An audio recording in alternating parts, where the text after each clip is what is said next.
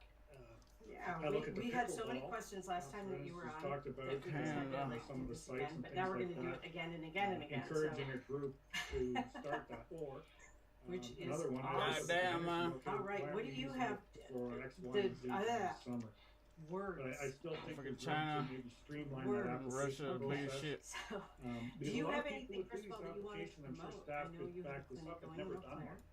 So, So you don't know what you get So I sometimes, right? did And, recently I know open a there's second people on location council, in Eau Claire. myself, It's involved, called and I've written Vistara applications Health and over the years Wellness. in our careers. Maybe there's a Vistara chance to do a is how it's spelled. a It's the 2-hour Sanskrit workshop word. someday at the And the community website center or is something and invite groups. vistarawellness.org.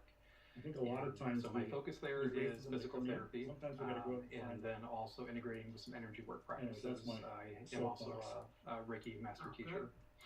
excellent. Councilor Willis. Excellent.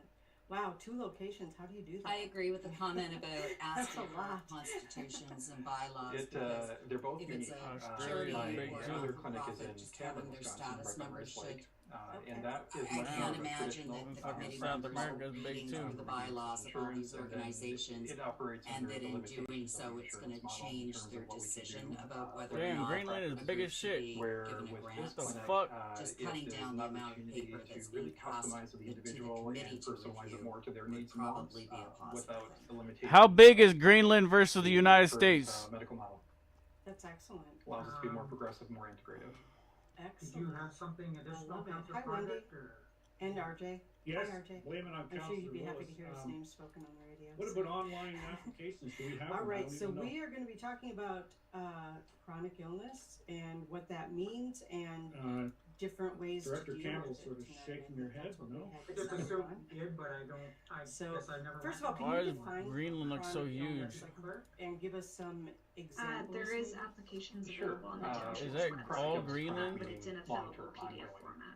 Oh, okay, so And can that the be definition that of can that then be will vary submitted based electronically? on what the diagnosis How is is. Greenland so Some big? diagnoses Thank you. are really what it comes down to is you have acute, meaning short onset, Any other in more of items a shorter period of time for that the the individual is applications then? dealing with these symptoms. Examples Willis? of that would be something simple like an ankle sprain, a back injury, Sorry, on a cold, a the flu, previous point, I think it would things be that, good. It is a life is good. challenging You know, it's application not, to you're fill out, experiencing some especially for issues. some Why does groups Greenland that look maybe so don't big? fill out a lot of grant These symptoms applications. And dissipate and you get back to even if regular we life. had a video Chronic, that was illness, on the chronic website conditions where are the things that application is they that go- walks people they're through the extended, steps and and answers many some of of the these symptoms questions. are going We've to seen continue enough of these over a period of applications time. that we Some know chronic where people conditions kind of do fall short on ultimately them. improve, I would hate to see a and group can turned be- down You can heal them fully. just because they missed Some something may in their have more application pronounced because symptoms initially they and could then have used some dissipate and become guidance. less prominent. And then there are certainly those that are going to be ongoing, and some unfortunately that are option as well. progressive. And not only will they be ongoing, but will become progressively worse. Things like that would be neurologic So- conditions such Okay. as multiple Not sclerosis, seeing any more Parkinson's hands. disease, I guess Lou Gehrig's committee- ALS. Those are a few examples of some of the chronic conditions. Okay, then with the. And then another one that many of us are applications, the familiar way with they that we were hear about presented. is chronic pain. And when you look at tissue damage, whether it be from trauma, a car accident, surgery, So, any type of an injury, the standard healing time is really within that Just 4 to kinda look at 6 week staff. window. Was there When you have anything damaged in addition tissue, to it this usually that you see in the were healthy looking individual for that I that missed? tissue damage is pretty well healed within that 4 to 6 weeks in most instances. When those symptoms Greenland, persist after true that, size. then that's when We you go kinda into jumped what's around and considered then- chronic. I just. Okay. Greenland true size versus USA size.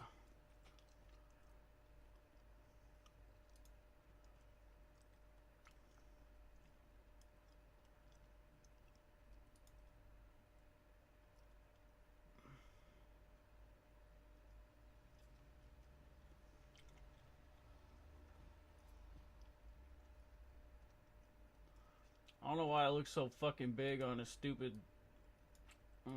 thing.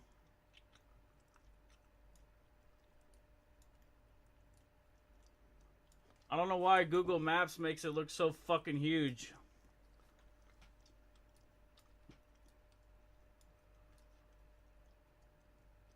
It's not that big.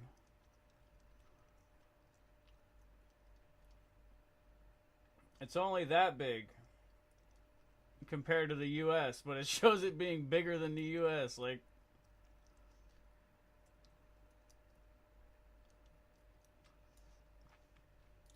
it's only like 1/3 the size of the US.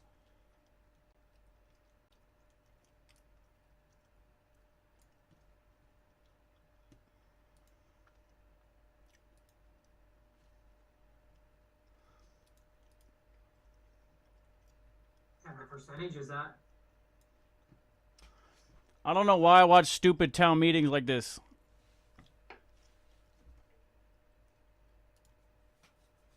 That was the question. Okay. Sorry. So members, any thoughts on that? And is there no cap now? I was thinking there was. There's not. Okay. I missed that. Both. Councillor Parks. Okay. We've done technical A with quick technicians question. and machinery as well. Would that affect any projects that have already been approved? Or are we talking about moving forward? I'm just thinking about the hub project with that. I haven't done much with it I lately. think, unless I'm wrong, it would have to be moving forward. Correct? If it's already been I don't approved, know then this, it's but already. I think I'm the only one that has no I want candy, yeah! evidence of time travel. Councillor Plager? Oh, And sorry. it's on our Councillor Parks? website in the picture Sorry, gallery. just a Broadcast follow-up team with it. off. I go I in there. I think believe it's that there should be some sort of cap on it after going 17, through possibly 15 or 17. the project You'll see for two pictures the next radio to each station. other. Ah, candy! Decision And at committee read the level. text that goes with it. It'll Not explain the whole clearer thing. for us. But the mind can do it. If you look at my book about spiritual science, higher I would, conscious thinking, and how to access agree the with universal Councilor Parks. consciousness. We need to find some kind And of, one of the I last want cocaine and hookers and marijuana. tell and you how going you back can to some do of it the with comments using your that mind. Councillor Ennis made earlier about Well, capital that's and still land, that's along the lines things of like that. again, if you can access, I think the more we can or identify if you have the ability parameters to in this astral travel, fund, you're, the you're better kind off of on we your are way, as a I group in think, making decisions. to reaching, am I wrong, that higher consciousness, and then once you kind of master all of that, you can kind of maybe attempt to do some kind of time traveling. Listen, I don't know if anybody's been able to do that, even if they could astral travel, but it's the direction I'm going. It would make sense as a to have a cap in you this know, one to as well. our authorities and you know to If police for nothing officers less than finding to, and stopping help another murder to happen because applicants maybe somebody scope will out see their- something and you their know projects, pick and up I the think- phone and stop Correct before me if I'm something wrong, but horrible is there some happens. clause that says Well, I'll tell you what's council can do whatever they want, basically. So because that's kind of the if reason why, like I said, if what I stumbled even if we across do has put a merit, cap on it. Typically, always applies to council can. so Councillor Willis. if it has merit, those responsible for what's For going some on, reason, I thought that there was a cap if it was a multi-year project of $75,000 a year. And that Yes, would be exactly. and version 1 of the they are policy. not scared Am I right? to take the So, correct, the original committee. Yes. And that's what this marking it's all about. It's actually communication with That shit kind of lit.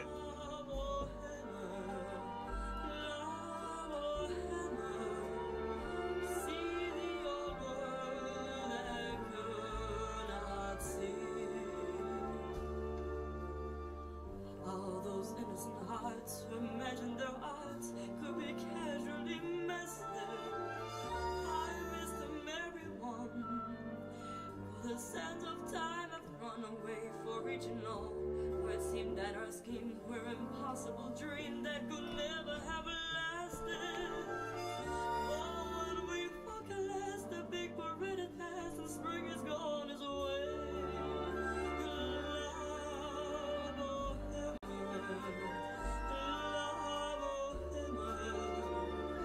Someone to care, someone to mind. Love or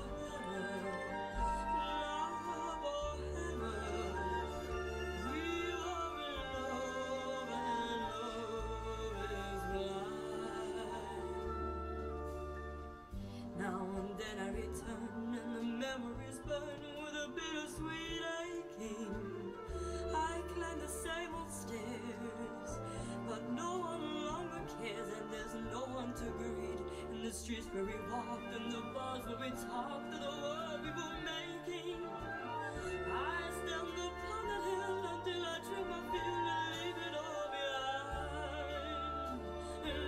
behind. sorry, I just wanted to note for clarity that I think the original was 75,000 or 25% of the total project cost, whichever is less, was the original draft policy wording. That was only for a multi-year though, right? So if it was or was that for, I can't remember what the original said. What we can do is say, yes, we'd like to see a cap on it, and,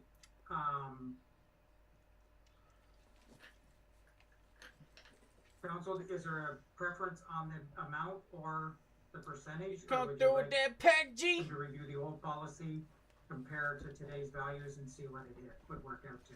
Come through that pack, G! Yeah! I would be comfortable with a cap at 50,000 as a point, because council still has the ability to override that decision anyways. It just, sitting on the committee. You and a very good friend of yours actually started. Yes, we are. I haven't done as much as I like because I work full time, more than full time, as a nurse. But when we can, we go out and this is Lanita Bryant. Lanita really turned me on to going out to a certain piece of property, and I saw it with my hands. So if you see my hands waving, that's all that. I just want to make sure I've got this. Hey, okay. Yeah, they got a Lamborghini go-kart. We went out several times on a private piece of property that connects to the Talladega National Forest. We're down here where the beginning of the Appalachian Mountain Chain is, and that's why I experienced the Bigfoot in 1979. And ladies, it was on the date, and that guy never got his the percentage sort of slides that I was with. He never. You want to help people. But anyway, because we saw Bigfoot. Got the go-kart. But anyway. And we had success the first time we went out. We had been following a group, a family, a clan of Bigfoot for about 15 years plus, and had even seen the little ones, the small ones, peeking out. So I thought, wow, I got to get with this girl. I got to talk to her. She's got to be a part of my group. And my group is called that shit looks crazy as fuck. My only and ladies, you're adopted members, okay? Damn.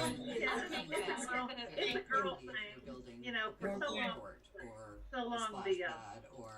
Damn, that shit looks crazy as shit. Has been a guy. Nothing can stop me. I'm all the way up.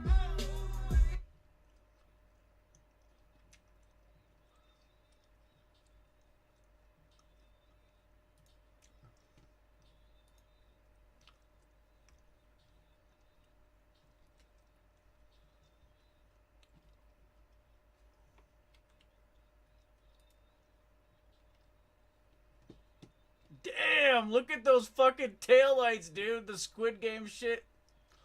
The PS5 shit. Oh my god.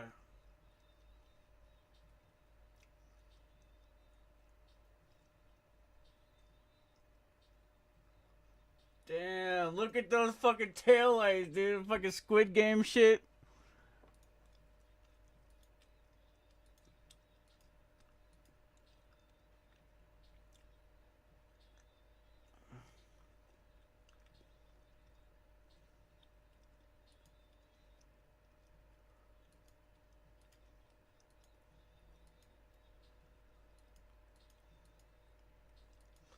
Toyota Supra MK4 body kit by Highcade.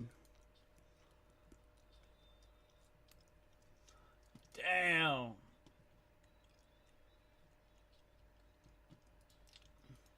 All the way up. I'm all the way. I'm all the way up. Nothing can stop me. I'm all the way up.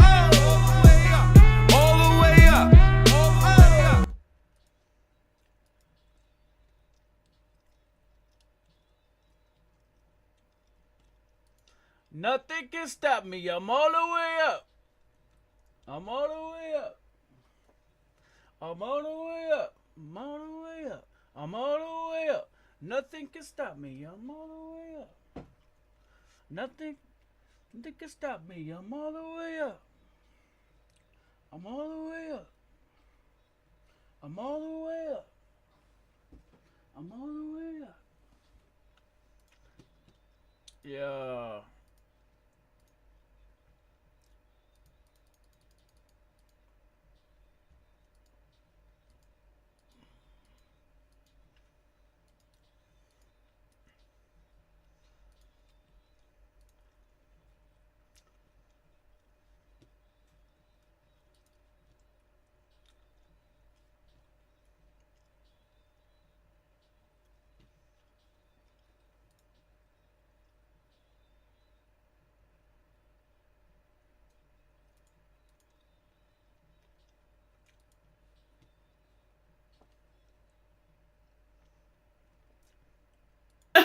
So I mean, it's just you're such a family man. I see you on Instagram, you know, spending quality time, and that's something that we really, I feel, have in common, because you're one of the few high level entrepreneurs, business moguls who is on the gram sharing time with kids.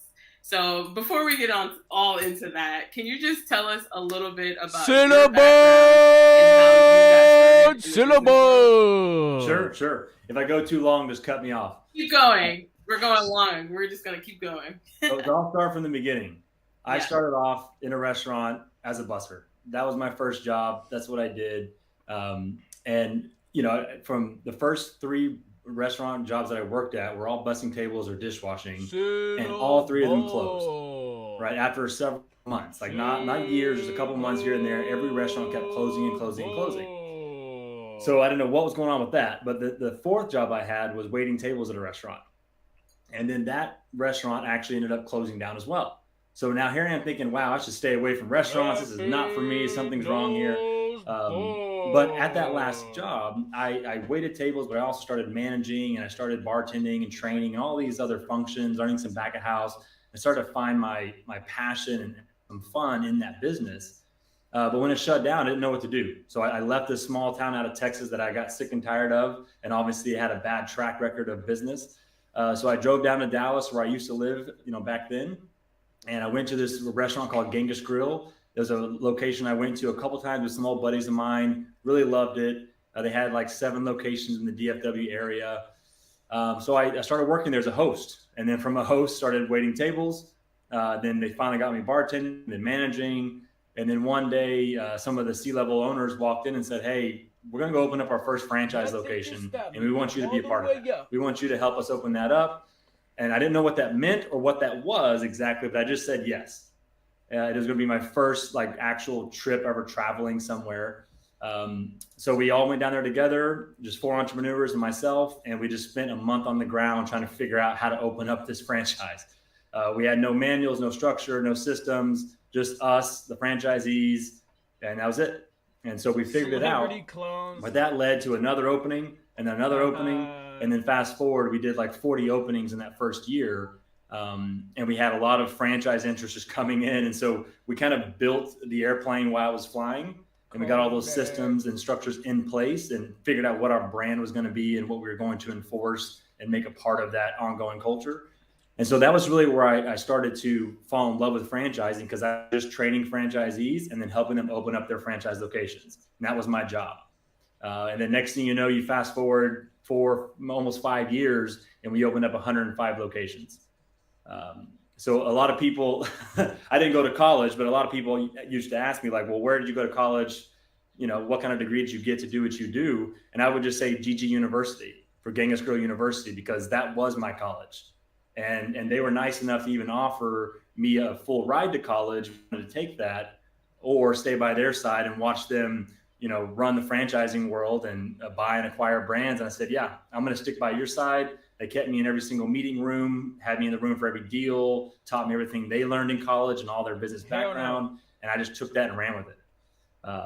So that's really where I got started. in franchising and found out that, hey, That's this not is my Kodak love, Black. this is my passion. That's scuffed I love to Kodak develop Black. leaders and elevate businesses, and franchising so happens to be that vehicle for me.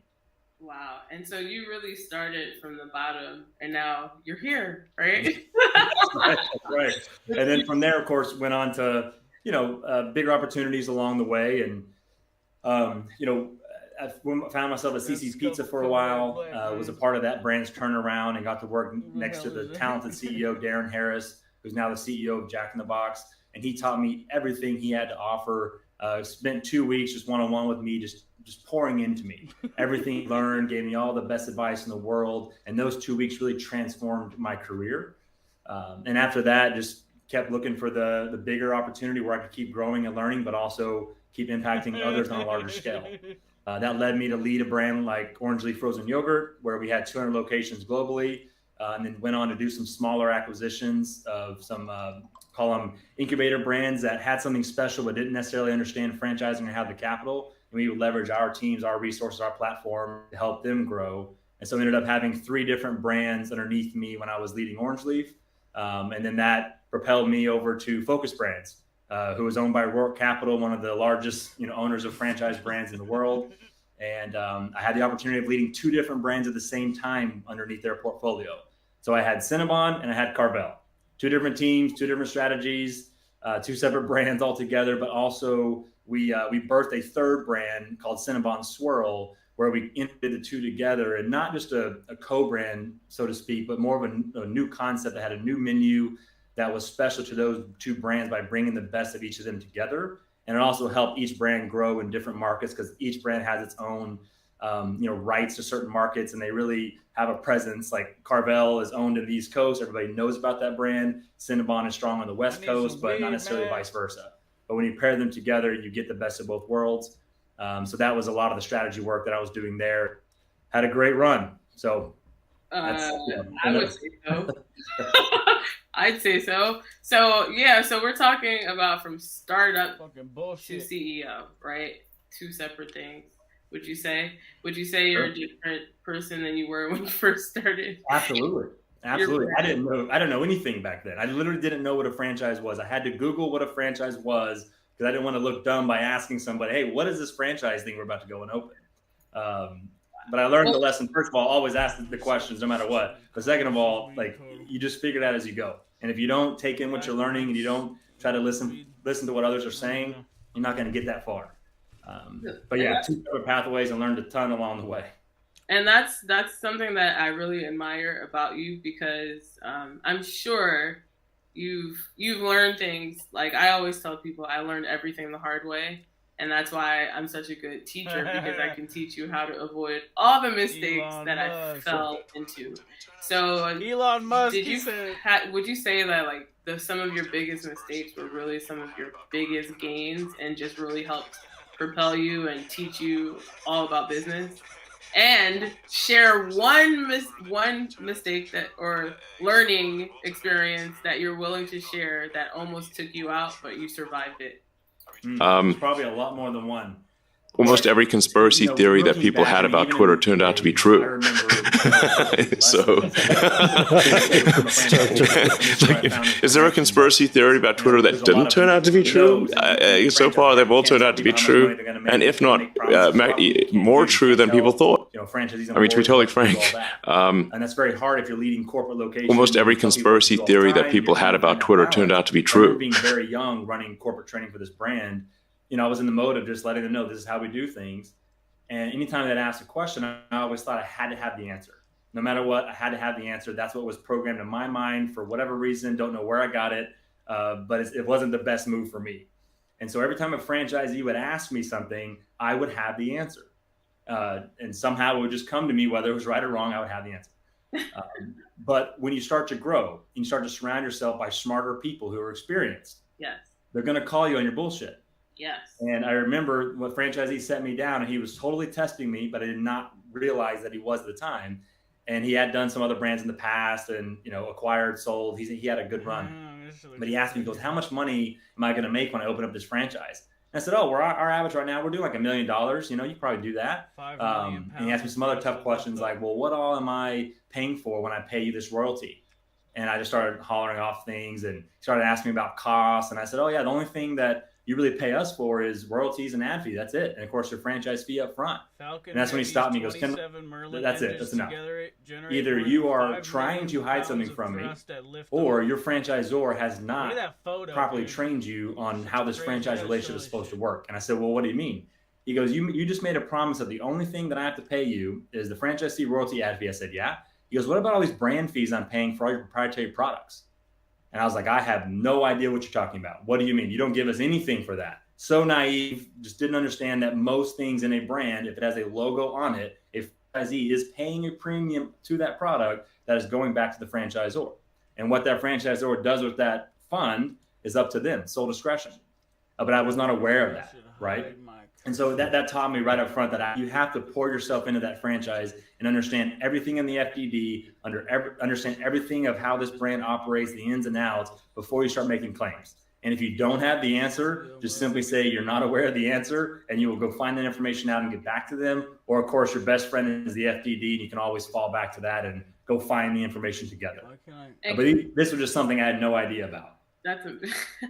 Can you explain what an FDD is for those watching who are like, what is an FDD? Sure. Yeah. If I start throwing out some acronyms and things, just slow me down. But so FDD, franchise disclosure document, it is essentially the Bible of any franchise. So every franchisor has to provide one of these to an interested franchise prospect.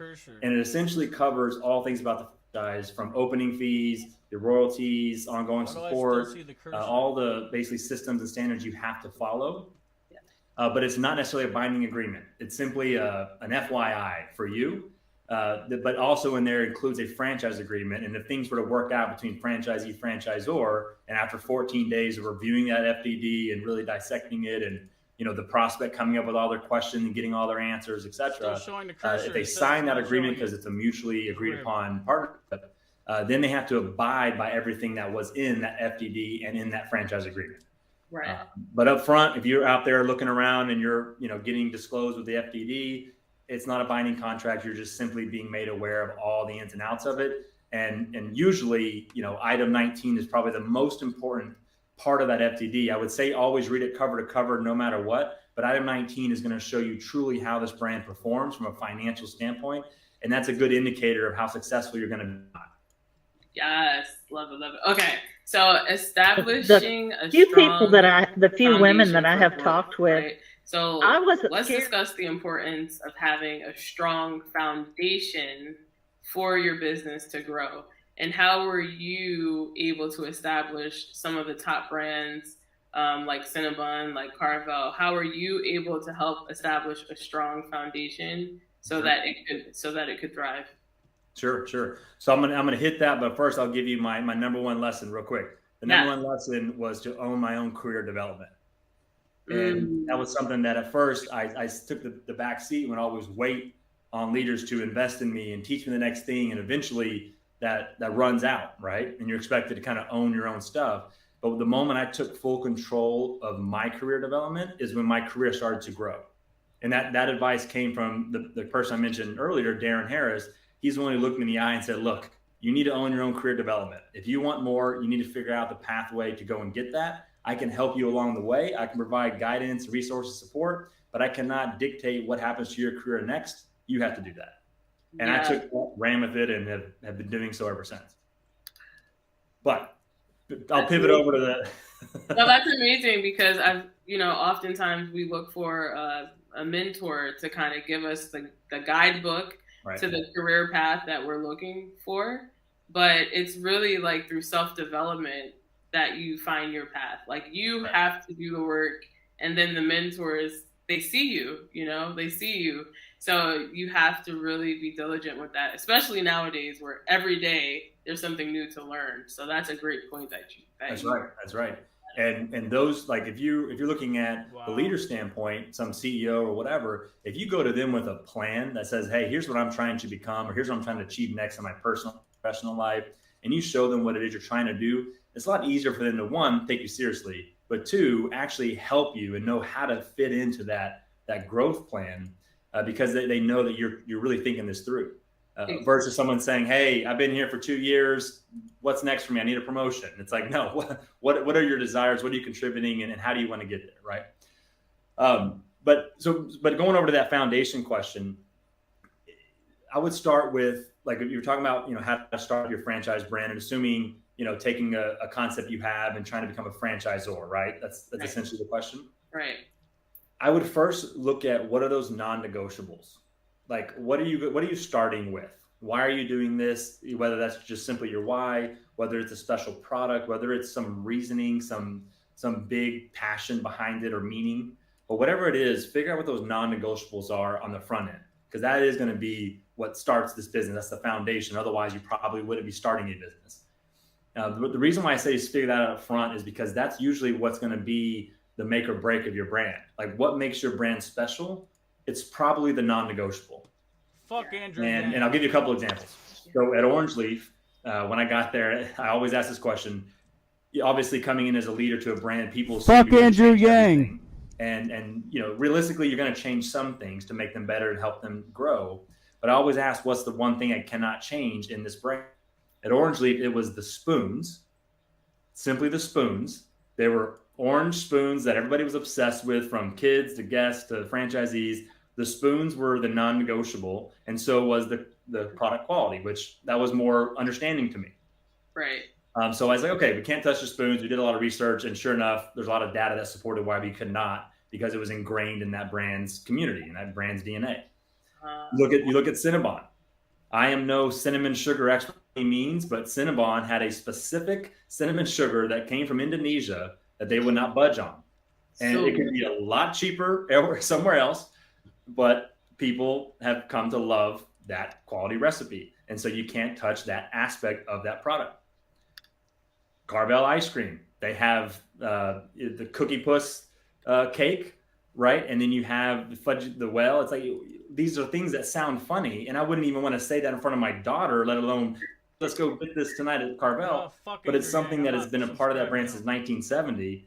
And they don't want to touch it. They can't touch it, because if you do, you really take away what made that brand so special, even though it may not sound appropriate or may sound funny in today's time frame. There's just certain things that you have to adapt to, whether you like them or not personally, that just make sense for that brand because they have stayed true to it for so long. And once you have been so consistent, the best course of action is typically to keep that consistency, because people have fallen in love with it. So I would figure out what the non-negotiables are first. And then from there, it's really wanting to understand, what's your game plan. The way we are anything else a that local a pilot shop might run into. Do you see and we see this problem Is it gonna be, even more so on the commercial side. Units and a On couple the military side, franchisees, we you're have all the trying to go sensors and full-blown tools to franchise. give us more But information. I think it's but important often to figure the out result what of it that is, is what's your classified end game things as a of that franchisor. nature. On the commercial What are you side, getting in the they don't business have for? those tools. Right. But what they do have, their Because eyeballs, and they have a lot of time. There's some looking brands out and there that occasionally have when they grown do see things very rapidly. they You are see those brands discouraged start from to then reporting close it. very They rapidly as fear well. losing their medical certificate, which is not just your job, but your career. And those scare me, And right? no one Because wants they to have like restart a their great career in their idea. 40s. Maybe they had one location, but they So, signed you know, on there's a lot 200 of some franchisees. problems and Next thing you things know, they get preventing maybe half of those commercial, open and another half of those aircrew closed, from, and the other half, from are feeling miserable. comfortable Like, talking it about this. doesn't work out. And that so I've well. done a few things And so to try you to have help to that. understand that you First, can't just go and I've grow created your the brand Merge rapidly. podcast, which You is just a get really platform lucky and you for have something pilots just really to special. come and have a But you conversation also with me, can't just pilot to protect your pilot. brand so tightly That, to you know, where we're you're not not going to thinking try outside to the draw box, you're not letting conclusions. people in, you're not adapting to the times, whether that's inflation or other pressures that are happening in the economy. And so you have to find that balance. And I refer to it as nurturing. You have to figure out what of your brand are you going to nurture. Because if you just solely focus on protecting your brand, it's a lot harder to grow something because you're just focused on that protection, right? Just like a child. Like if you're just protecting your child all the time, they're not going to necessarily learn out in the real world. Like you got to let them learn and have a few falls along the way. Right. You go over to the growth side, you can't grow something that you haven't at least protected, right? You can't just grow overnight. You have to protect something enough to where you have a proven model that you can then go and grow. And then you got to find that balance though, because if I do one or the other, it doesn't get you very far. But if you focus on nurturing in the middle, that's where everything comes together. That's that interlocking circle where if all your efforts going at nurturing, you are protecting and growing at the same time. Whew. Listen, you just have so much. Nobody gives a fuck. a thin line between growing too fast and not, right? And then I always tell people franchising is like its own little world. So many of the questions you yourself have to answer. Because if you have a unique brand, there's no distinct roadmap for you. So it's like, it's so important to have, good people around you so they can help guide you. But someone said, great to see more content like this. I'm an inspired entrepreneur in New Zealand. How do you find out what ideas will work for you and get instant traction?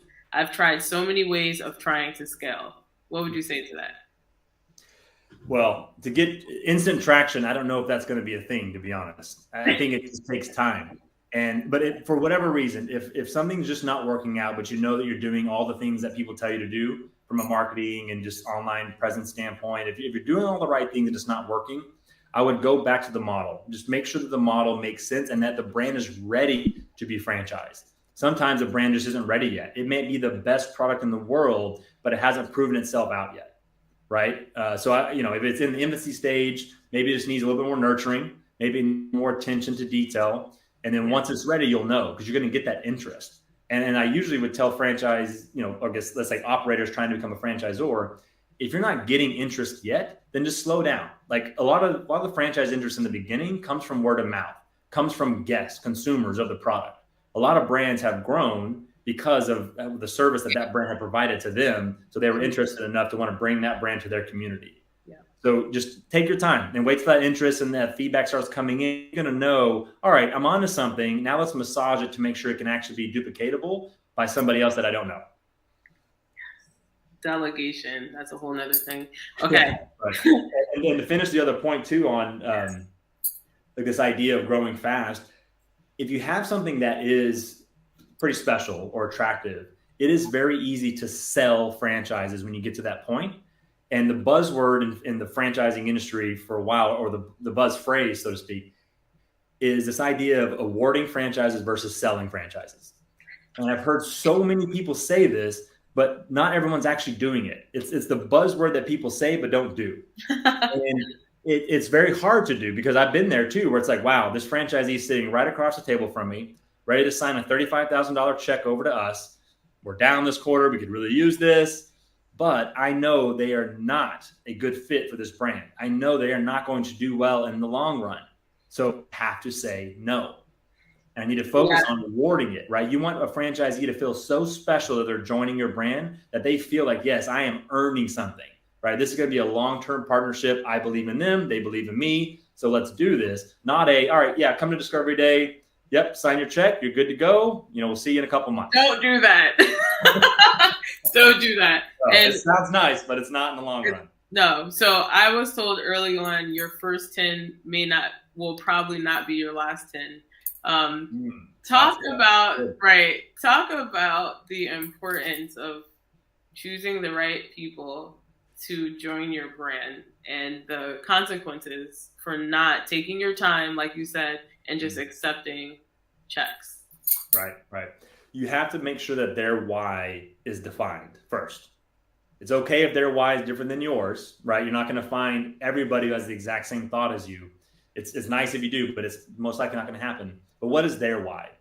And does that why actually support the brand's, fundamental beliefs and behaviors? For example, are you a brand that can be a passive operation? Can I just buy your franchise and go do my day job and check in a couple months?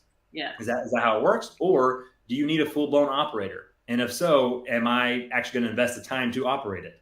Yeah. Is it financially feasible if I don't operate it? So there's a lot of factors. But I think there's just a lot of factors that go into that.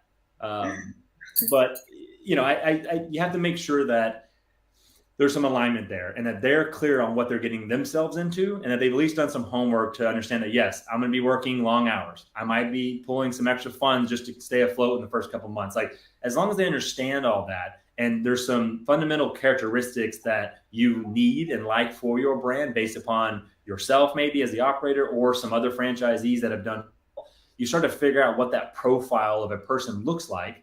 And you make sure that they're also financially stable enough to even get into this.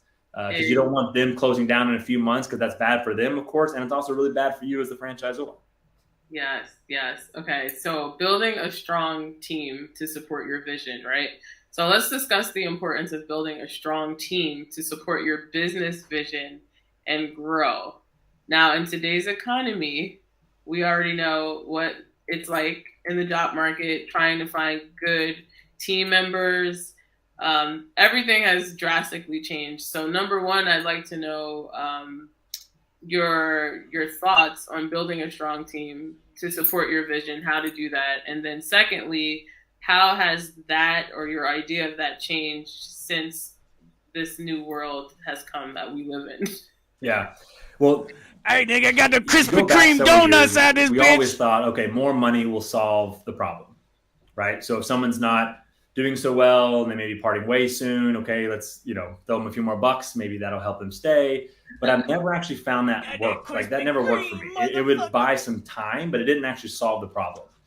And I was just speaking to a group in Chicago last week, and this topic came up about how do you find the right people? Do the and what you do, do feel when the they're do, unhappy, taste the or how do you do, keep them, go to the longer. mountaintop.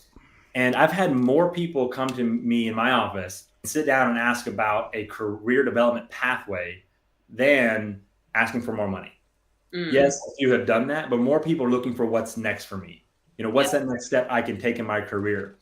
And I believe that if brands can be a part of that person's growth journey, professionally, personally, whatever that is, then they're going to be more, they're going to be more open-minded to staying longer with that brand or that person because of how much they're pouring into them. So if I just bring you onto my brand and I teach you how to make a pizza, how to make the cinnamon roll, and that's all I spend my time doing is just coaching and developing you on my brand standards only, but I don't sit the 16-year-old kid down and show them how to, open up a savings account or explain what food cost is and how to calculate it and how it impacts my business, or just, offer more to them that they're not going to get until they go to college, if they go to college, or until they're out in the real world and they get slapped in the face with all these surprises. And so, I think the brands that can develop more and offer more to their people, in return, those people are going to be more connected, that you have a vested interest in their future. So they're most likely going to want to stay with you as long as they can. Now, eventually, people have to leave for certain reasons. One, it might be a college-style job. It might be a summer job. You might have kids on the way, and so you have to relocate where there's family. There's a lot of factors that come into that. But if people are not leaving because of you, then that's a good sign. Right? If people have to leave for other reasons, just accept that, embrace the turnover, and move on. Right? I love that. I know it's so painful sometimes when you see staff go, because sometimes jobs are a part of a journey and not the destination. So you get attached to employees, and then you're like, wait, you want to go back to school? Why? Right. And it's like you can't convince someone to see a vision that is your unique vision for themselves. You have to understand that people do want to grow and they do want to live their own life how they see it, and it has nothing to do with them, not wanting to work with you. Right. So that's been. That used to hurt me sometimes. There's some people that I'm like, man, should I quit now? This is it. I can't do it. You're quitting, so am I. I'm throwing in the towel. Right, exactly. But how I just shifted my mindset, and I don't remember how long ago this was, but one day it just clicked. It's like, you know what? It started happening more often, right, over time, right? New jobs, bigger jobs, people. There's just more of that chance. But a lot of times these people were leaving because they got a better opportunity. And one day it triggered me. It's like, you know what? At least I was a part of that journey. Yeah. At least I can look back and say, yes, Kendall was a part of my professional or my personal growth journey. And I wasn't able to accept this new job if it wasn't for what was provided to me by him or by this brand or by this experience. So I started to shift that mindset. Instead of being, oh no, how am I going to do this? This sucks. It's like, you know what? I was a part of that person. We left them better than how we found them. Let's just take that as a win and let's move on. I love that. So, okay, so let's talk about tips on how to attract and retain top talent and how to create a company culture that supports employee engagement and productivity. The word of the year. The word of the year. Yeah, I would go back to that development piece, because all the studies now keep proving that people just want more. They want you to learn more. They want to consume more information. So can you be that person? And it's not about spending more money on developing fancy content. You could ask a local bank to come spend 30 minutes with your team and just share. I rode for ideas years around at investing, double gravity 401ks, to probe savings your accounts, anus. etc. You could ask another business owner to come and share their best practices. You could, take your own day-to-day, analyze a P&L statement and just say, hey, I want to show you all what a P&L statement is. And here's how you analyze it. Here's how you make money. Here's how you lose money. But you could do little things along the way that don't necessarily cost you anything. But aside from that, you have to make sure that your brand is first very clear on who it is, right? What is that mission, vision, and values? What is your overall destination? Where are you trying to go? Is there a strategy? Like, do you have a strategy plan in place where people know, hey, here's a journey, I can see where we're going, and I know if we get there, I guess fit into this picture, I know how to contribute. And then they know there's a reward at the end. But end of the day, people support what they help create. And so if your people aren't involved in that process, they're not collaborating on the day-to-day and where you're going, whether it's a one location, operation, or it's 200 locations, people want to feel included. And so you got to find that collaboration to where people are bought into what you're doing as a company and they want to be a part of that for those reasons. And most likely, if hired appropriately, meaning in the beginning, you ensure they were a culturally fit person, that's going to go over a lot easier. But if they're not, and it was just hey, I need somebody who breathes to come in here because I'm stressed, I don't have any people, I need someone to run a shift, that's not going to necessarily work out too well for anybody involved. And that's usually where brands start to get that negative representation because they're not hiring the right people in on the front end. I'm getting stressed just thinking about all these topics. I have to meditate after this. Okay. Don't get me wrong, though. It's tough. There's no one solution. And there's so many options now, especially, anybody can go make a living doing whatever they want to do now. And so it is harder to find talent. It's harder to keep talent. And I had this idea as a whole other topic for another day, but this idea of embracing turnover. If you look at the restaurant industry, just to go a little off topic, for at least 20 years, because that's how long I've been in it, for at least 20 years, always heard conferences and other leaders talk about how turnover is just way too high. It's always over 150%. How do we decrease it? What's wrong? What are we doing? But it's the same story. It's the same problem. So at some point, you got to ask yourself, is this actually a problem? Or is this now considered a budgeted line item? Because if it's been over 150% for 20 years at least, it's no longer a problem. It's just a part of doing business. And we're all in the people business. And, sometimes people suck. And that's okay. They leave, right? Sometimes. But it's all a part of it, right? And so instead of trying to reduce it, let's just embrace it. Do our best as an employer to do the right thing, offer everything we possibly can, be consistent with that. And then from there, if people choose to leave us, then so be it. But if we're consistent and we have that machine moving, it's not going to cost us more money. We're just going to get better and better and better at it. And hopefully over time, that creates a representation that people want to be a part of, right? It creates a culture that people talk about where they want to go and work at that place, or the parents want to go have their kids get their first job at that place. Yes. But it takes time. I love that. Okay, so let's discuss the challenges of managing a remote team in today's workforce. This is a very hot topic. I'm just all the articles I see every day, I'm bombarded with. I'm like, I just need a day to read everything that hits my inbox because it's so fascinating. But managing a remote team in today's workforce and providing solutions for effective communication and collaboration. What are your tips on that? Yeah, this was a tough one for me. So when I took over Cinnabon and Carvel, it was in the heart of the pandemic. And I had never met anybody on my team yet. And so I took over, and overnight, let's just call that directly, over 100 or so some odd people directly that I need to interact with. I need to know, I need to, have one-on-ones with. And I didn't know where to start. Now, if you were to go start at a company and you already knew some people there, it's a lot easier to overcome some of this awkward feeling.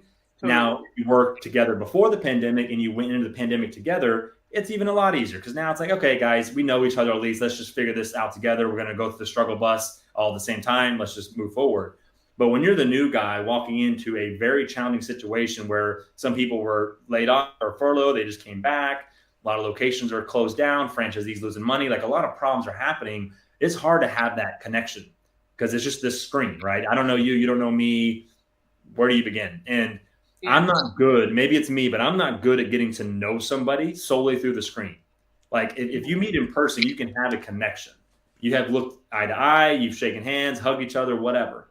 And you have this bond now. You have some. I don't give a shit. At the congressman's condo. And they explained to me how there was an army of 8,000 men that were running drugs illegally, that were under cover of military, covert, secret projects, and that this was destroying things. I mean, it's an absolute destruction of our planet. I will tell you, Director Deutsch, as a former Los Angeles police narcotics detective, that the agency has dealt drugs throughout this country for a long time. Director Deutsch. Figure out a way to meet in person, right? Figure out a way to do that. It's worth the flight. It's worth the gathering. You know, if you can do it, do it. But there has to be more touch points. But I will refer you to three specific agency operations known as Amadeus, Pegasus, and Watchtower. I have Watchtower documents heavily redacted by the agency. I was personally exposed to CIA operations and recruited by CIA personnel who attempted to recruit me in the late 70s.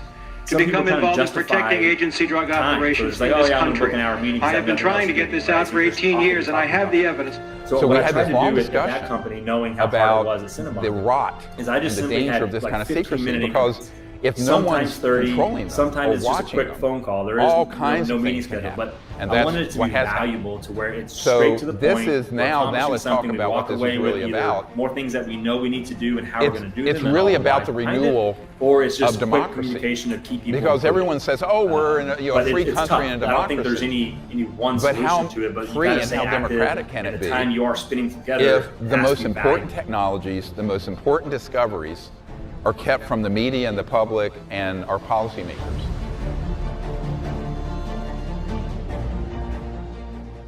Remember, Jimmy Carter. Legalize all drugs, declassify all UFO intel. Made me leave my alien intel. family, come all the way. Declassified all those fucking patents that fall under the secrecy orders.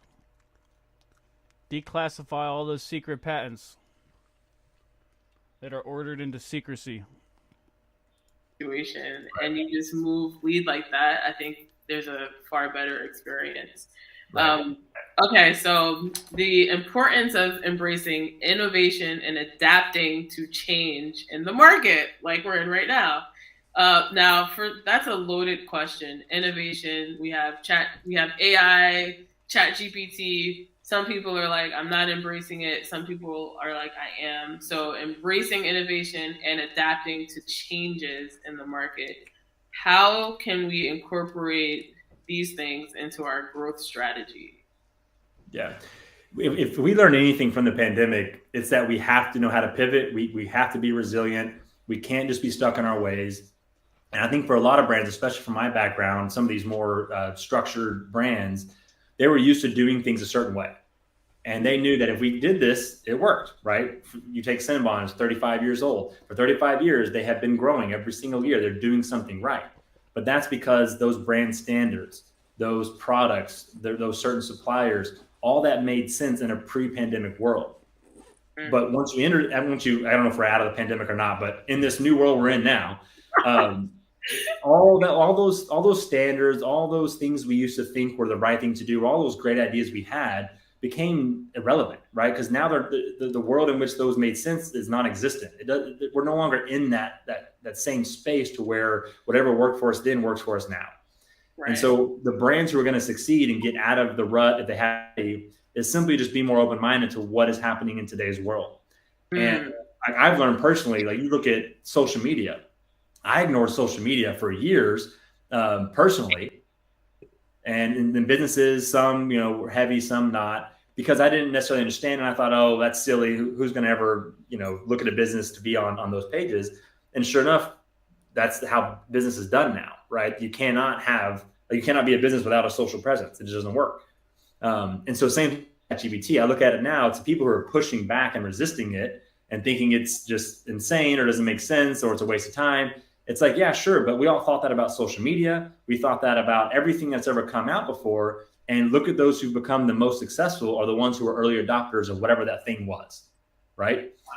And for ChatGPT, a lot of people that I've heard, especially these conferences I've been going to, it's like, hey, we're going to all lose our jobs or certain positions are going to be eliminated. Sure, that's probably going to happen. But look at all the jobs that, let's say, social media created, all the job titles. In the restaurant industry, look at what third-party delivery has created. You know, Uber Eats, DoorDash. There's people who have job titles of DoorDash manager for Cinnabon, right? You have these jobs that get created because of the new tech that has come out. Did it get rid of, will ChatGPT get rid of a copywriter? Yeah, sure, probably. But it's going to have a new position where they want somebody who understands ChatGPT, knows how to feed it more inputs, and knows how to ask the right questions to develop the strongest, most clear, concise content that they can then share for their brand. So it's just going to require a new level of expertise that people will be wanting to look for and hire for. But yeah, I think people just have to learn that we've seen this happen so many times where we all sit back and we wait. Third-party delivery is a good example because I was at Orangey Frozen Yogurt at that time, and I was a late adopter. I was like, no, we are not going to do this third-party delivery platform stuff. It doesn't make sense. We're frozen yogurt. It's going to melt. Who the heck is going to order frozen yogurt? But I missed the big picture of it in the beginning. It wasn't about the product and the quality. That stuff you could figure out. It was about the eyeballs that your brand could get by being on that platform. It's about the new guest acquisition that you could gain because you are now in front of people who may not have ever been to your brand or may not even ever want to go to your side of town, but they will pay, you know, a couple bucks delivered to them. And so once I realized that's what it really was, and it's not just a basic delivery model, that's when I said, yeah, let's do it. And sure enough, that changed the game for that brand. And same mindset for Cinnabon. They had the same mindset of, oh, we're not going to do this.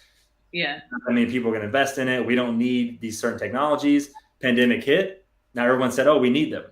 But what happened is a lot of the restaurants were so behind that it was hard to get that visibility. It was hard to get that traction because they waited till after or during the pandemic, and it was too late by that point because there's so many other brands now interacting with it who built that presence. Right. So I just, not to go long there, but I just think people have to just jump in, and you may not know the best way to adapt to it, but just start to adapt somehow. Start taking baby steps to letting in this new thing and listen to people around you, right? If you're talking about a bigger organization who has franchisees, what do your franchisees think? What are your franchisees saying? Do your franchisees have any ideas of how to use this new thing or try out this new product that could be a good fit for your brand? Wow. But I love that. Listen, guys, ladies, gents, everyone, we are talking to Kendall, where he has been the CEO for multiple high-level brands, including I'm throwing the ball to you. So let's see. There's been a total of 6. So Orange Leaf, Cinnabon, Carvel, some smaller ones, Old School Bagel, Humble Donut Co. Let's see, In Shape. So there's been several. Tons. And now, you know, I'm in this new journey of life, and I don't know if we're gonna get to this, but you know, we're gonna get to it. All right. So not yet. All right, we'll get there.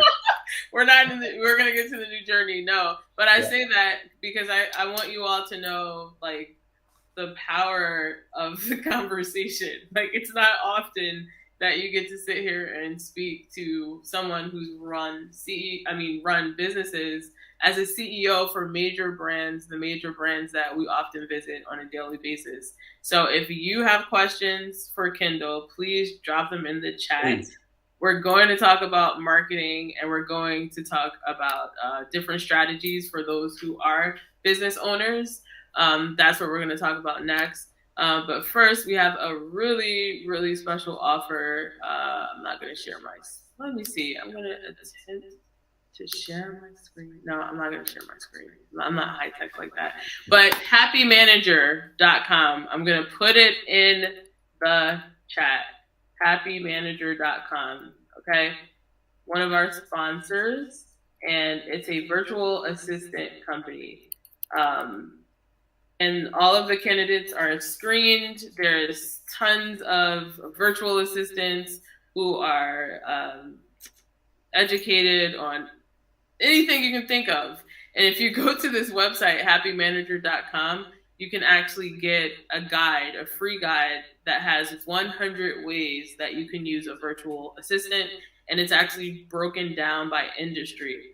And so if you go there tonight, you will get 10% off the first month if you decide to use their services, happymanager.com. And it's really just here to help make your life easier. Delegate tasks that you don't need to do because someone else can do them for you, and you can focus on building your brand. So if you're watching this video, please visit happymanager.com. Do it before the offer expires. 10% off the already low cost. Okay. I use some of their services and I decrease some of my labor costs literally by more than 50%. Just saying. Okay. So Kendall, let's talk. Yeah, sign you up. Okay, perfect. We'll talk after this. But marketing and branding strategies for business growth. Discuss the importance of marketing and branding for growth, and like, what has your experience been in that area? Like, just there's so many ways you can market. There's some like branding. How do you discover who you are as a brand? What are some experiences that you've had? Yeah, I would start with always listen to what the guest or the consumer is telling you. And where the disconnect happens is a lot of brands try to say, hey, we are this. This is who we are. This is what we do. But you go look at the reviews or what all the guests have told them for years, and it's like opposite, or it's something just slightly different than. And instead of trying to force something onto the public, if it's not working and people aren't saying exactly what it is you're trying to position yourself as, take a step back, reevaluate, and start to own who it is people say you are. That's the best path forward as a brand. Love that.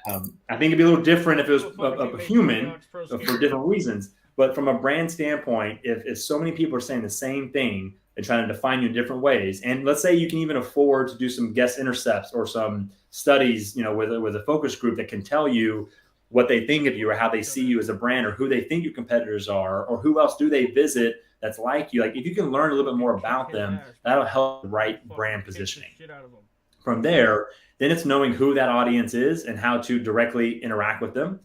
And the old approach of one size fits all is just gone, right? We can no longer just market to all. Like, it doesn't make sense. Like there's this tech company that I'm on the board for called Milagro Corporation, and they are all things technology for a retail or restaurant business. Basically, all the things that you have to pay for separately is just the one encompassing platform that has everything directly integrated. And why I bring that up is their specialty now is doing the opposite of what most brands do, which is they actually market to people based upon who they are and what their purchase history is. But I still get emails today from brands who, let's say I sign up for an email list, who have been firing me the same email for 10, 20 years, but the product or the offer is totally irrelevant to me. You know, one example is a brand has been sending me for about 15 years a kids eat free coupon. Well, I didn't have kids till 3 years ago. So all those years, I've just seen the email and I've always just swiped and deleted it. It's gone. It never drew me into the business. Now, it might if I got it again because I had the kids. Okay, sure. But there's no connection there to me. So you need something that can automate that, right? You got to figure out how you can learn more about the people who are coming in your business and market to them directly. So if I order a certain kind of beverage or product, then you market some sort of discount or bundle or something that pertains to that specific thing, because now you have my interest, right? So it just, I would say you got to get out of the one size fits all marketing approach and get down to the transaction level of a guest or consumer to really understand how to draw them in more often. Love that. Listen, I would just act like I had a kid and take that coupon and use it. But okay, so this is a big one. Financial planning and management for growth. So let's discuss the importance of financial planning and management for business growth. Okay. And give us some tips to create a financial plan and budget that supports, you know, your growth strategy. One, let's start by just saying, like, we have to make sure we understand all the numbers ourselves. Like that's just the start of it. Like, do we understand how our business operates? Do we understand all the ins and outs of a P&L statement? I mean, I want to start with that, because sometimes people just aren't comfortable with saying, hey, I don't understand this. And I've been that person before. But I want more entrepreneurs, more franchisees, more franchisors just to say, hey, I don't understand how to take this step in financial planning. I don't know what budget I should create. I don't know how this works. Someone teach me. Because of all the brands I've led, the number one thing that I have seen in terms of trends from franchisees and a lot of team members of franchisors is they do not understand what a P&L statement is. Oh my God. I used to think it was a joke. I used to think it was, oh, this is just a one-off, but it's been every single brand. And when you ask former leaders of these brands, they usually say the biggest disconnect between franchisor and franchisee was business acumen. And I've had this response from every brand I've led that was a franchise. So from 5 different brands, there's been at least one franchisee who have said, if I've asked the question, how are you doing in your business? How are you performing? And I've always gotten the answer, well, I have money left over in my bank account, so I must be doing okay. And that's only one view of the story, right? If you have money in your bank account, okay, fine. You might be doing well, but how much better could you be doing? And are you about to go bankrupt or is this something sustainable? You have to really get into the numbers and understand it. And I'm just a huge advocate of trying to educate more people on all the ins and outs and provide content and just services to help people really get that so they can help their franchisees and their future team members understand it as well. Yes, because P&L's profit and loss statements, it is a whole different, I feel like it's a whole another world that you kind of like go into and you're like swimming around, like, what is this? And it's so powerful, so simple, yet so overlooked. So I'm glad you brought that up. Yeah, and it's no one's fault, right? I look at the franchisors as the people who should take responsibility in teaching this to franchisees, especially. But in terms of the planning, what is that strategy for you? What are you trying to get to? You want to get to 50 units? You want to get to 20 units? Are you trying to just increase your top line sales across your whole organization? Like, what is your plan? And then you can work backwards from that. But a lot of times people jump into a budget by looking at what they have and or what they did last year and just trying to make it work. But I would always start with the end in mind. So from a strategic standpoint, what are you trying to accomplish? There's got to be an objective, and just pick one. Just pick one, overarching objective for your year. Let's say maybe 3 years, 5 years. But what's that objective? You want to achieve 20% top line growth. You want to achieve 50%, franchise locations. What are you trying to do? And make sure that is strong and clear. And then you're going to figure out what action steps actually have to, occur to achieve that. And then that's going to tell you how much funds you actually need. Now, if some people start with, oh, well, I had 20 grand in this budget last year. Now I can probably afford 25 grand. Okay, now team, what can 25 grand get me? And that usually is not the answer you need. You need to say, where am I going? What do I have to do to get there? Great. How much does that cost me? Then it's, can I afford it? Oh, I can't. What's the second best option or the third best option? How do I scale this great idea down? And if I knew I needed X, Y, and Z to achieve it, then if I can only get X and Y, okay, then maybe it's going to be X amount less, but it's still better than where I am today. Wow. I would start with that, because people try to make it work with what they have versus trying to think, what is it that I need to achieve what I desire? And that's how you can avoid a plateau, by constantly taking baby steps to get to your goal versus just continuing to deal with what you just have. And it's like, how long? It's like a hamster wheel going around it. Right. And now get it. Capital is a restraint. So if you don't have access or you're not going to get more funds approved, you have to work within your means. My point is just don't start by assuming that that's all you have. Like sometimes when you really see an objective that will be a game changer for you, you figure out how to find the money, whether that's reducing another line item, whether that's raising more capital, or just performing. Like there's always ways, but the hard part is if you don't know there's a better idea out there, you're not going to be looking on how to get creative enough to go and achieve it. So you got to find that platform of, okay, what am I really trying to achieve? And from what I know, from what advisors tell me, my friends, whoever, what do I actually need to do? Do I need to go have a presence at that upcoming franchise show? Okay, that franchise show is going to cost me 10 grand to get the right booth I want and the travel. I don't have 10 grand. What am I going to do? Well, this guy is boring, dude. Why am I watching this plan bullshit? 2 to 3 new franchise deals. Okay, run the numbers. Is that investment worth it? Can you move some funds around if you really think it's that important? And if the answer is yes, you'll go and do it, and you'll start to get better results over time because you're making the right steps towards something that you know will have an impact. Wow, that's major. That's major because a lot of people are like, I have to make money. I have to make money. Why am I watching this fart head that eats cinnamon buns? Get creative ways to find it. You know, have to sell, do something unique, and gather the funds that you need. And 2 more things. Or sells cinnamon buns, whatever. Q&A. Please. Eats and sells cinnamon buns. Drop some, more importantly, questions that you want to ask based off of maybe you're in business, you've always wanted to ask someone, high-level business person, a question like this, or maybe you're just like curious. I want to sell crack. Anything. I want to sell legal medicinal crack cocaine. Drop your comments in the chat. But tips on how to create a budget. And well, I think actually, we got it now. You know what I really want to talk about? Close enough, almost there. Move this to there. Open this a little bit more wide here. And we're almost there, Larry. Trays, pots, and I'm going to be doing the seeding and the planting here in the next couple of days. And by the end of this week, also making the antennas for the electroculture and getting the electroculture as well as the monoatomic colloidal waters experiments, the seeding planted, and also planting the garden seeds outside. What up? Shout out Grandmaster. It was really forming in the 6th. Good to see you. Shout out to Ross. Also, shout out to everybody in the chat. It's awesome to have you all here.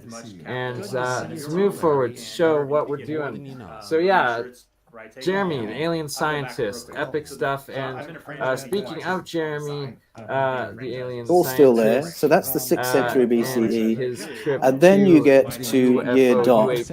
And really from about 100 AD onwards, you had a kaleidoscope of texts representing the new Christian tradition. And it was a kaleidoscope of experiences and ideas and theologies.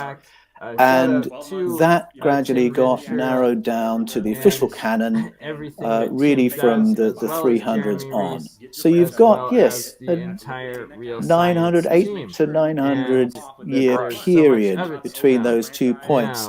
But all the while, of course, you do have powers who are wanting to control the narrative, who are wanting to say, our religion is about this, our religion is about that, and it's not about those other things. But by the time you get to the end of the 300s, Christian orthodoxy has really been nailed down, and the ET narratives that the early church fathers had spotted were no longer to be talked about, and it became an enormous taboo. So the time, I'm about right, and I'm not saying that because I'm patting myself on the back.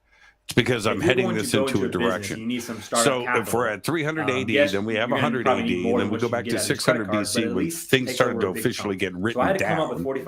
Those things at 600 BC are from an oral tradition in history that spans a couple few thousand years before that. Right? I'm pretty sure I got yes, you've got oral tradition, but you do also have written texts prior to the 6th century BCE that had carried the memory of earlier generations and the ancestors of the tribes of Israel. So there were written texts, but they were worked together into a single book and then re-edited to tell a more harmonious seeming story.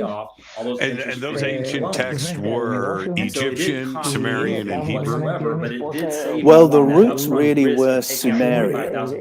So the earliest stories would be the stories of beginnings that you can find in Genesis 1 to 11. And they would represent really the Abrahamic tradition. So the idea that Abraham and Sarah grew up in a Sumerian-based culture, and then they moved to establish their own tradition, and they sewed into their tradition all the stories of beginnings with which they had grown up, and they wrote a summary form of them.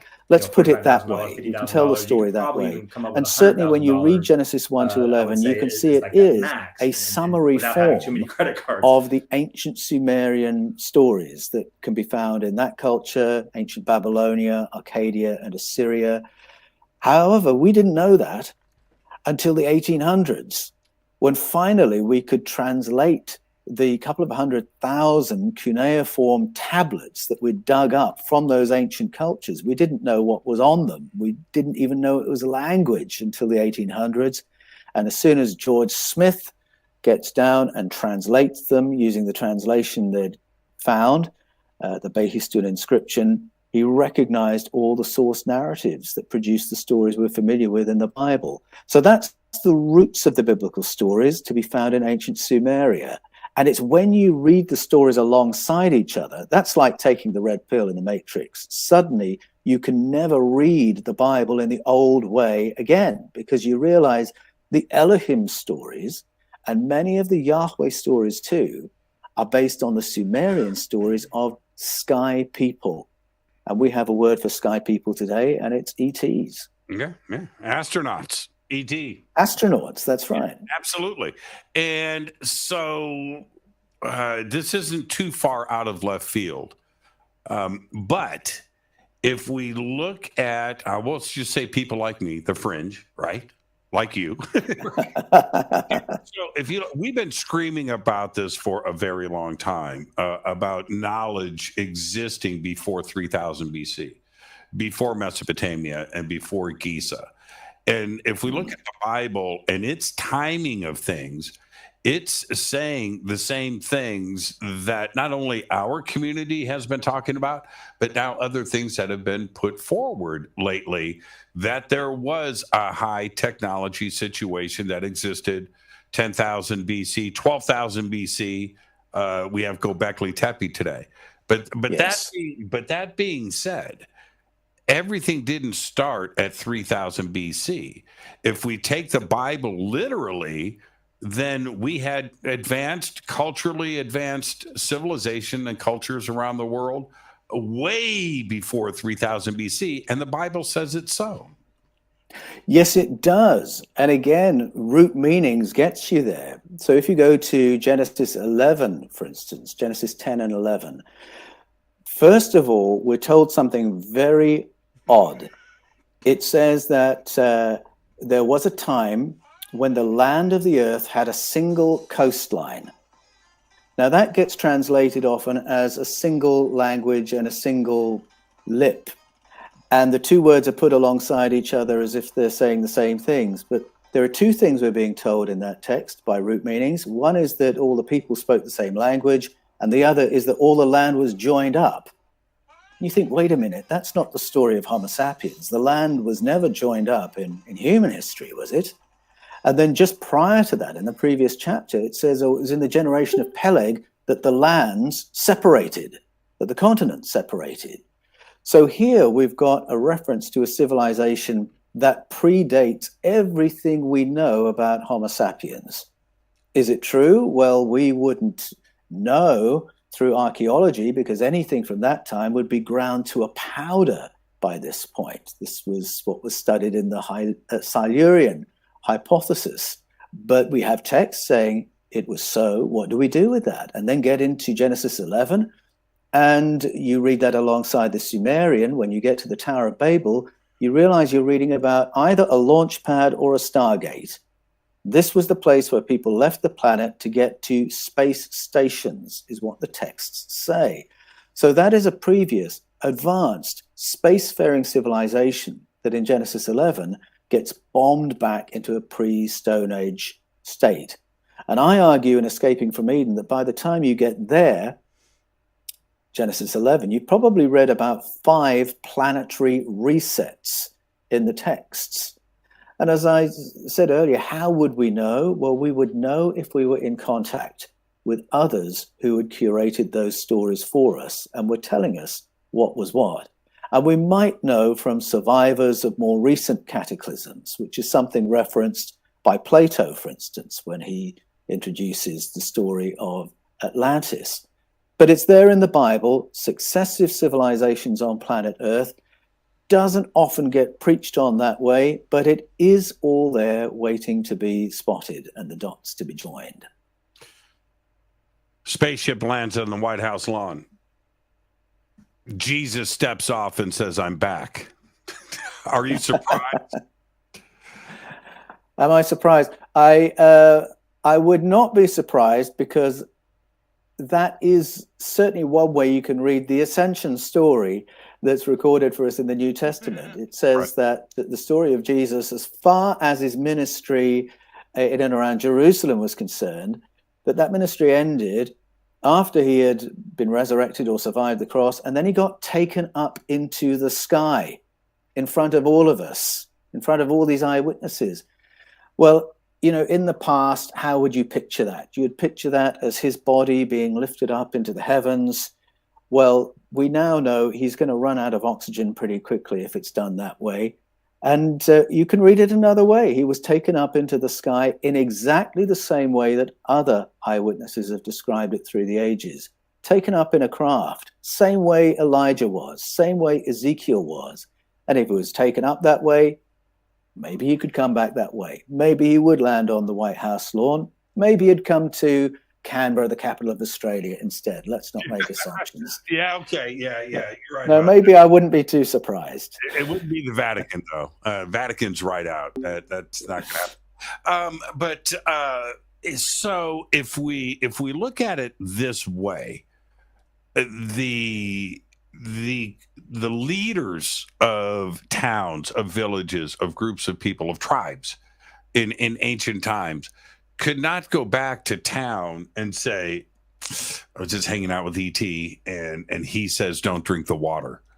You can't do that, right? You've got to come back to town and go, you know, God said don't drink the water.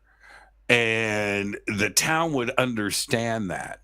So it turns into a belief system, a religion.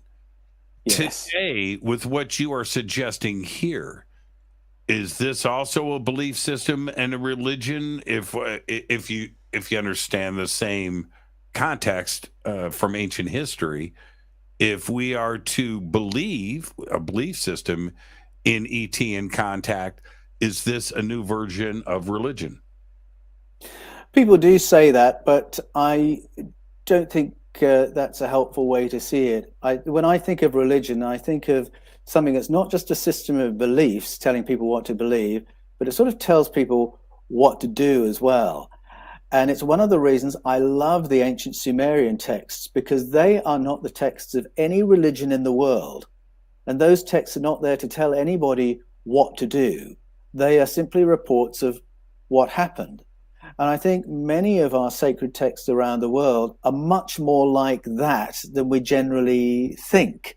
That many of our ancient texts are describing experiences rather than saying, thou shalt do this, thou shalt not do that. I think the problem with seeing it as a religion is that you then start to empower new elites, new priesthoods, you know, people who know what's what, who tell you what's right and what's wrong and what to believe. And it's actually a very democratizing thing to discover these ancient texts. And I hear from people every week who've read my books and they say, this is what I've always thought. This is what I've always seen in the Bible for myself. Mm-hmm. And now I feel I've got permission to say it. So it's actually a very liberating thing of people saying, I've always seen this. I've always thought that, without having to be told by an authority. Of all those years, you know, same with if you die at 63, you we're can talking jump back about to 36. And now the problem with that is when you get to, I think it's the second half of the decades of the life, and it's of your life.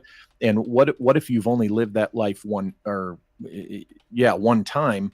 You wouldn't be able to go forward in the jumping fashion. You would have to relive it and then maybe live longer the next time. And you can see, right? You can see how convoluted, you know, it can get. But I have played with the idea and considered that this could be done, what I just described. But I have no evidence or proof for it. I admit when I say something is hypothetical, I don't go out there in the community and say I know this to be true to get a bunch of attention.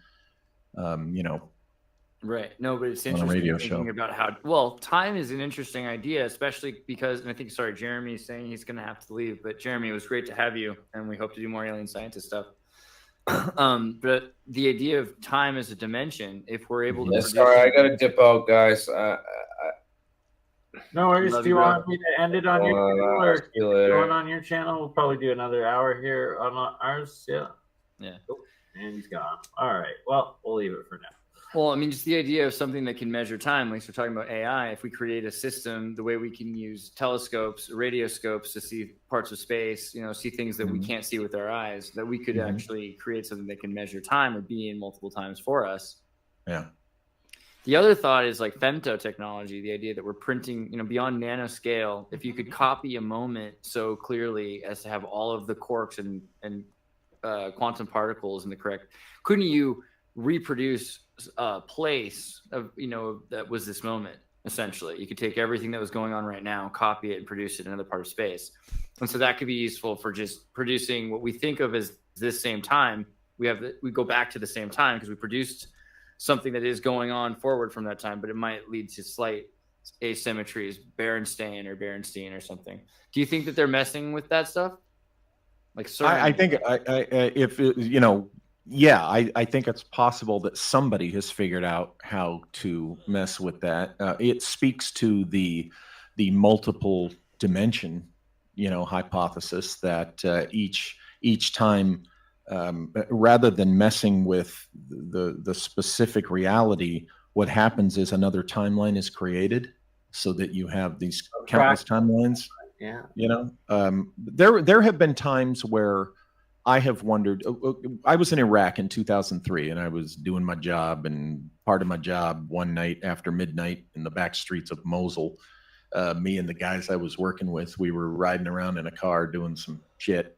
And, we had our guns hidden, and we were wearing jalabiyas and keffiyas. We were dressed like Saudis and in an unarmored car, which, and we got surrounded by a pickup truck pulls in front of us, blocks our way in an alley. We get surrounded by 9 guys with AK-47s ready to just ride at us. Obviously nothing bad happened. Here I am. Or did it? Sometimes I wondered, did they shoot us in that timeline? And did we or I jump to a new timeline at the moment I would have otherwise been killed? Because my life after that, there's been things that just seemed slightly off, things about life and reality that just don't seem to work as I understood them. I don't give a shit what you're stupid. He always says this. He says this every other fucking week.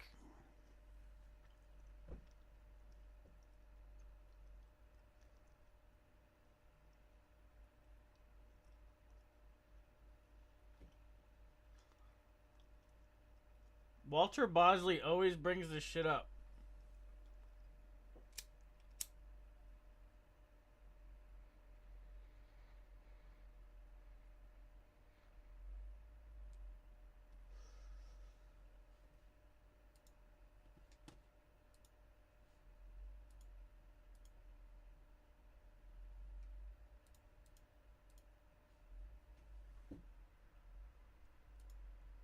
Arguments that occur between the two. But my advice to franchisors, when you're looking at fees, even though you legally don't have to provide support to your franchisees per FTC regulations and per FDD, you obviously should, and you should be really good at it, because that's going to be the difference maker. And I'll leave one more thing that I like people to remember fees when in regards to this conversation is, end of the day, all the fees franchisees pay, in their minds, fees stands for franchisees takes into dreaming and so people who flatline have experiences while they're flatline, and then return. The more data we have of that kind raises more interesting questions about what consciousness can is you, and in how it's certain supported, dreams, how it relates have the to this experience material life. of seeing We need to do a lot of years science on that. But I think to have very strong pronouncements on the nature of consciousness without an appeal to data, well, that's just embarrassing. That is not science. Is it because they can't measure it, right? They can't perform a lab experiment, and they can't turn this into numbers. Therefore, it's a waste of time. Yes, I think that is it. And not wanting to be rude, but there are people who are very comfortable in the world of maths and numbers, And anything that's less controllable, replicatable, anything outside of the modern scientific method, they get very anxious about. And that, frankly, might be an emotional intelligence issue that we need to embrace and say there's a whole load of territory where we have to go, where we can't bring our worldview that says there's nothing beyond matter and mathematics. We have to look at other kinds of data and then process it together. It doesn't mean that we lose our rational thought. It doesn't mean that we stop being critical thinkers. It just says we're willing to look at other data. Now, if we go to Newton and before, and I think that's a very critical time, actually, you know, 300-400 years ago, when some will say, you know, the real science started, right?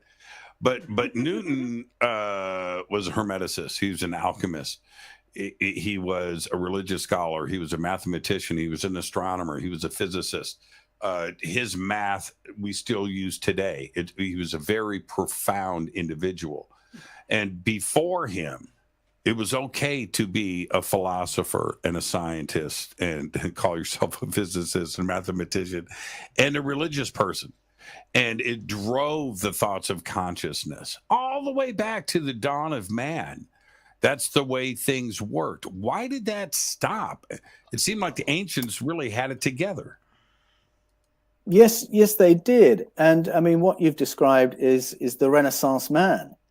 The man who studies the whole of reality, the man who can do science and philosophy and see it as part of studying nature. This was really the gift of Hermeticism, that there was no separation between these fields. It was all an attempt to understand what reality is and how it works.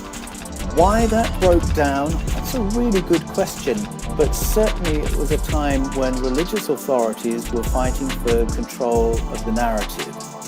And they did shut down a lot of leading thinkers in that time.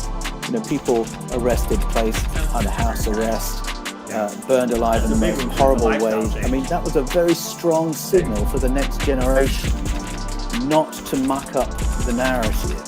And so when you had someone like Ficino, who had set up his university studying all these different fields, the religious authorities didn't want a joined-up picture, and they shut that university down. So I think that was part of the problem, that this was about managing information, controlling the narrative, and you couldn't have individuals who are experts on everything, because that was the church's job. So I think that was a big part of it, but there was a worldview shift going on as well, because with advances in science came the growth of something called scientism, which is the idea that you can't talk about anything as fact outside the realm of science. And that, of course, led up to the culture wars of the 1800s, with Christians retreating into their world and others into their worlds, and that's probably when the great separation occurred. And it gave birth to new movements of people hungry and thirsty to study the whole of life, but from a scientific start point. So that's when people like Blavatsky appear and start doing their work, attempting to really get a grip on non-material, spiritual phenomena, but using the language of science to do it. So it's a pretty long, complex story, but I would love us to get back to that place where we say we are interested in the whole of it. We're interested in all of it. We're interested in science, consciousness, the material, the immaterial. And my great hero in this is Plato. Plato is widely acknowledged as being the great thinkers of our time.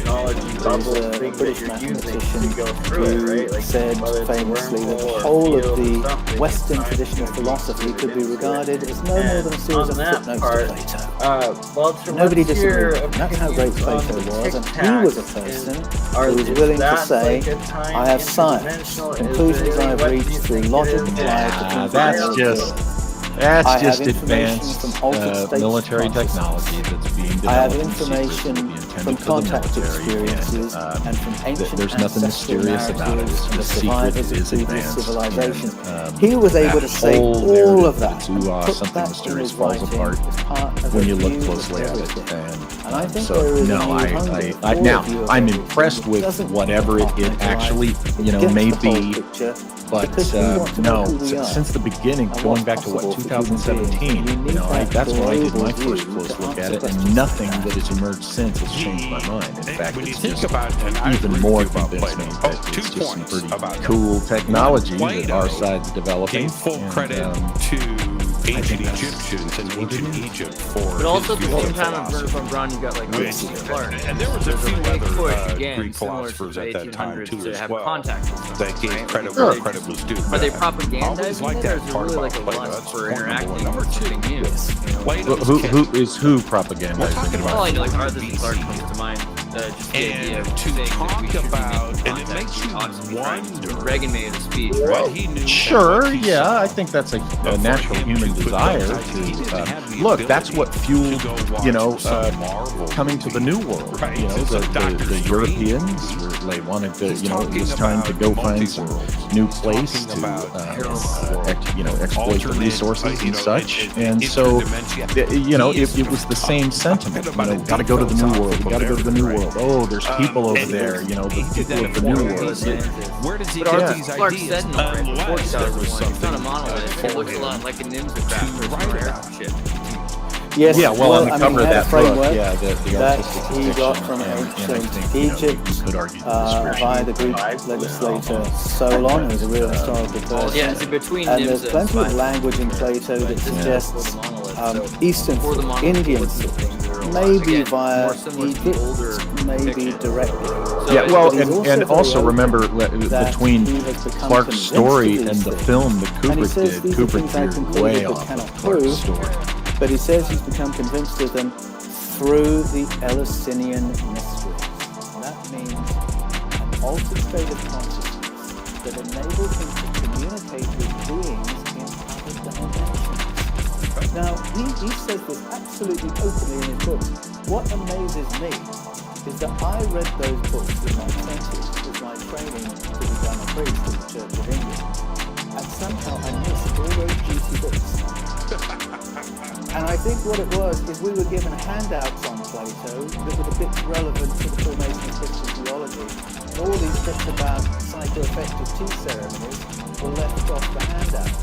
So I had to go back to Plato and rediscover all this and say, how have we forgotten this? And how have we become so poor and embarrassed about talking about this kind of information all these centuries later, when it was part of mainstream conversation 2,500 years ago?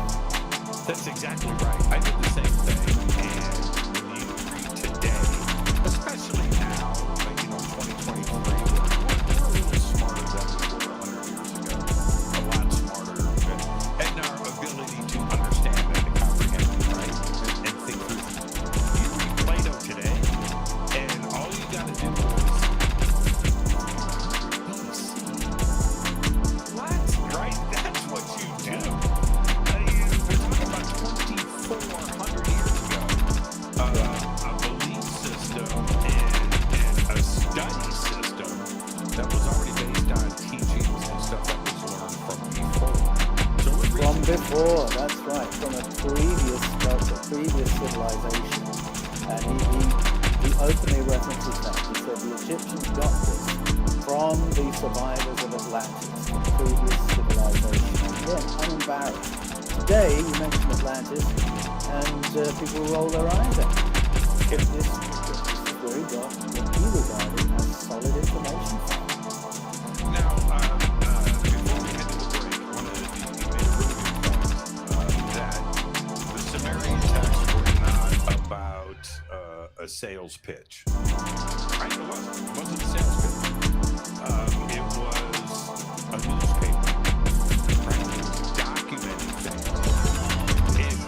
If that is the case, okay, and I agree, of course, but if that is the case, what were they basing it on? Were they basing it on eyewitness stuff?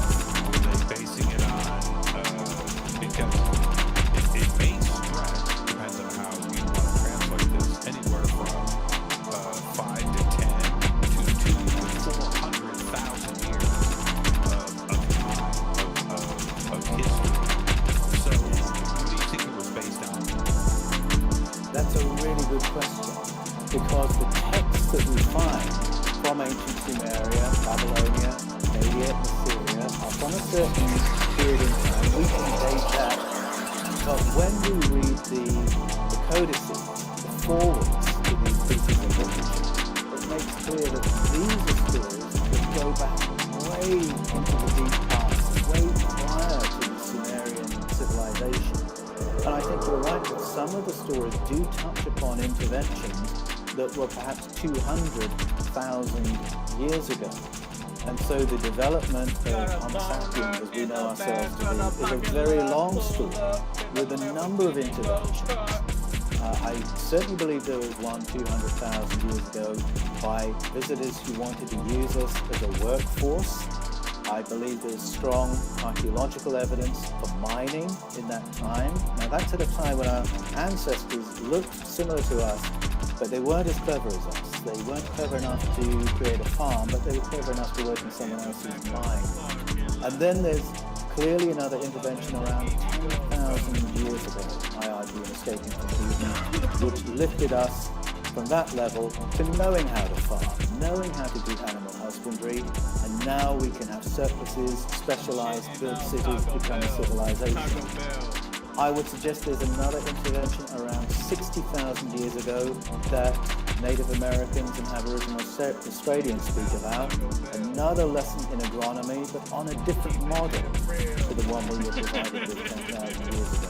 So those are just 3 examples of interventions, and those stories are all embedded in the Sumerian I'm shitting story. now, Taco Bell. And the codices, the introductions made clear I'm that keeping this is it a real. library of memory from the deep past that they are now curating in their own cultural Anthropologists will tell you that Homo sapiens sapien is about 200,000 years old. On the far side of things, they don't really even push it to 300,000, right? They're kind of fixed on this 200,000 number. The Sumerian texts point to genetic modification 200,000 years ago. Now you've got the scientific camp, and then you've got us, right? Two camps that are completely separated, coming up with the same exact number. Yes, it's suspicious, isn't it? You think? And you know, the missing link, that the proverbial, right? Missing link has never been found. And the changes that if we just go with the forehead, right? Just the forehead. Forget about the skin and hair and bone structure and all that. Okay, all right. But if we just go with that glorious forehead that we have, that's hundreds of millions of years of evolution that apparently happened overnight, 200,000 years ago. Is the Sumerian text correct? Yes, I think you're right. There is that correlation of information from science and from ancient texts that says 200,000 years ago, and there's also an agreement around 10,000 years ago as well. So that's a bit of a smoking gun, those correlations. But you know, the whole of evolution as a theory has a challenge in that what the fossil record shows is a succession of coherent functional creatures. So it's not just our forehead that appears like that. You have whole life forms that appear like that. And that's where we go back to the intelligence in the DNA, because if you talk to evolutionary scientists today and ask for an explanation of this succession of coherent animals, sometimes with quite complex systems that you couldn't develop in stages, the whole system has to be there in one fell swoop, the answer to how that happens is, well, there are codes that belong together to produce that respiratory system, that kind of skin, that kind of fish-shaped tail, or whatever it is you're looking for.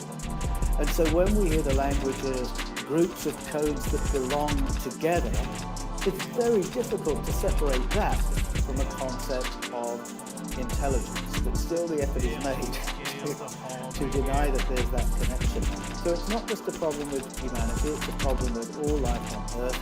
But I find interesting the correlations that you mentioned and the narratives that, if you think about it, the stories about us being engineered as a slave species, who does that glorify? Why would you invent that story? I'm flipping bills on the scales to Harvard and Yale. I'm flipping bills on the scales to Harvard and Yale. I'm flipping bills on the scales to Harvard and Yale. I'm flipping bills on the scales to Harvard and Yale. The lap from culture to culture are the stories of these shifts and changes that were very important in human development, but that were quite traumatic to experience. And that's why there's this fusion of what we've remembered and what we've forgotten, and why we have to piece that picture back together. Do we have a few I'm so glad you said that. Do we have a few different pictures we need to piece together? We have the contiguous earth in the Bible, number one. I'm flipping bills on the scales. I'm flipping bills on the scales so hard for Yale. I'm flipping bills on the scales. Flipping bills on the scales so hard for Yale. I'm flipping bills on the scales. I'm flipping bills on the scales so hard for Yale. I'm flipping bills on the scales. I'm flipping bills on the scales so hard for Yale. I'm flipping bills on the scales. I'm flipping bills on the scales so hard for Yale. I'm flipping bills on the scale. Flipping bills on the scales so hard for Yale. I'm flipping bills. Flipping bills on the scales so hard for Yale. I'm flipping bills.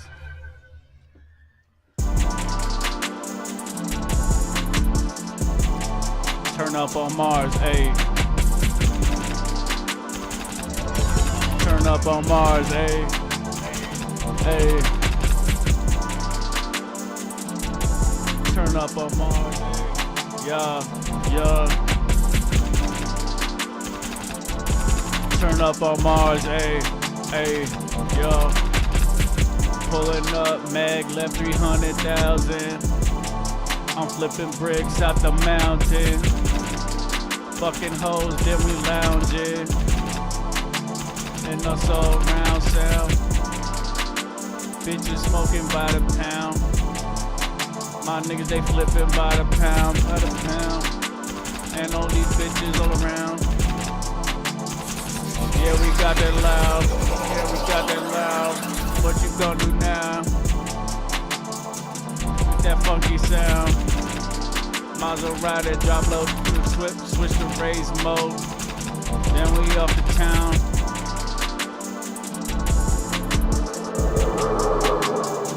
Then we out the town. Maserati, switch mode, drop low, then we out the town. Yeah, fuck, Neil, got that chop on me now. Yeah, son, got that chop on me now.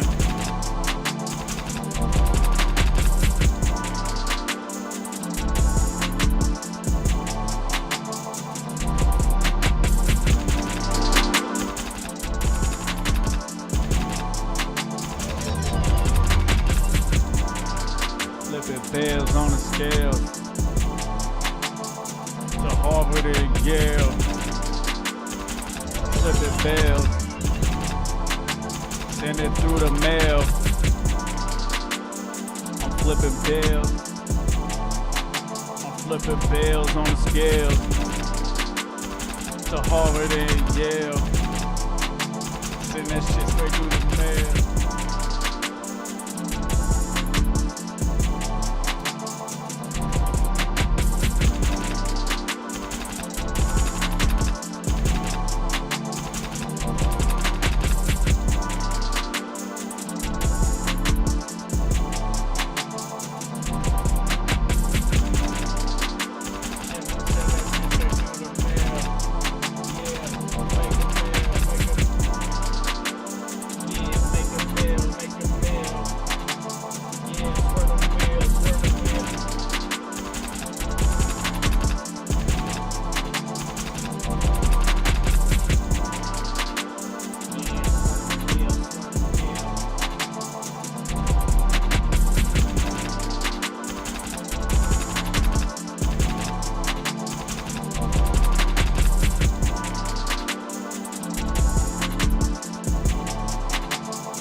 they? Are they there? I have no idea. Like, who knows? Or is it all just like one giant video? Like, I don't know, right? It could all just be fiction too, right? Like, so that's why we have to ask these questions and interview people. We still don't have to worry, because first of all, and what it's all about. Just Joseph Farrell, below the dedicated players witnesses that are going to come before Congress, and that's going to keep the ball rolling. As far as not being able to look back at the historical cases, that's okay, because as soon as the government admits that non-human intelligence is here, then they're going to have to face all of these historical questions, and it's going to come out. Maybe she's saying we can't address it right now. Okay. I don't like that argument. I agree with Thomas that it diminishes the story. But it's going to come out, Thomas.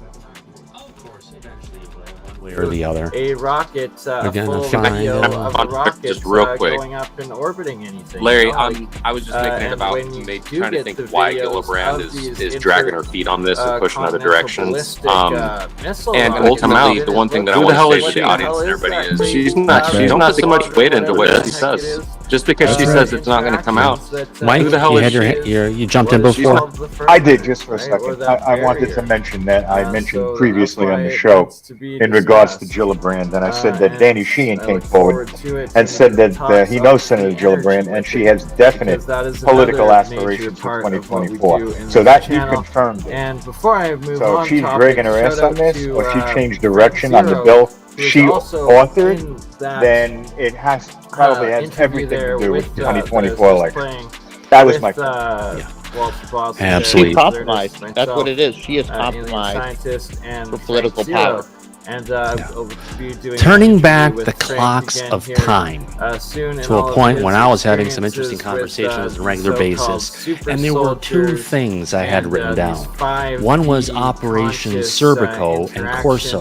The next one was Monsanto and crash retrieval and reverse engineering. Now, on the first one, talking about it wasn't Serpico. It was Operation Serpo.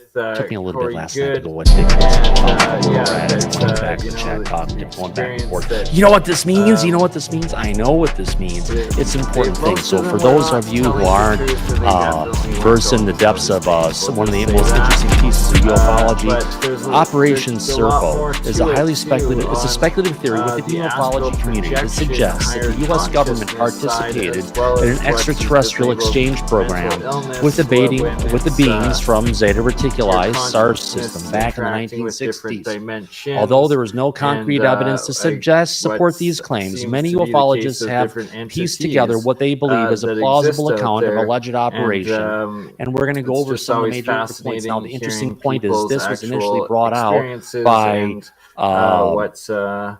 former was he an army commander? No, colonel. Documenting all the or was a general. Anyway, Philip Corso, who was someone who was involved in this from the beginning. And here's his accounting of kind of how what took place in Operation Serpo. If we go back to the Roswell incident of 1947.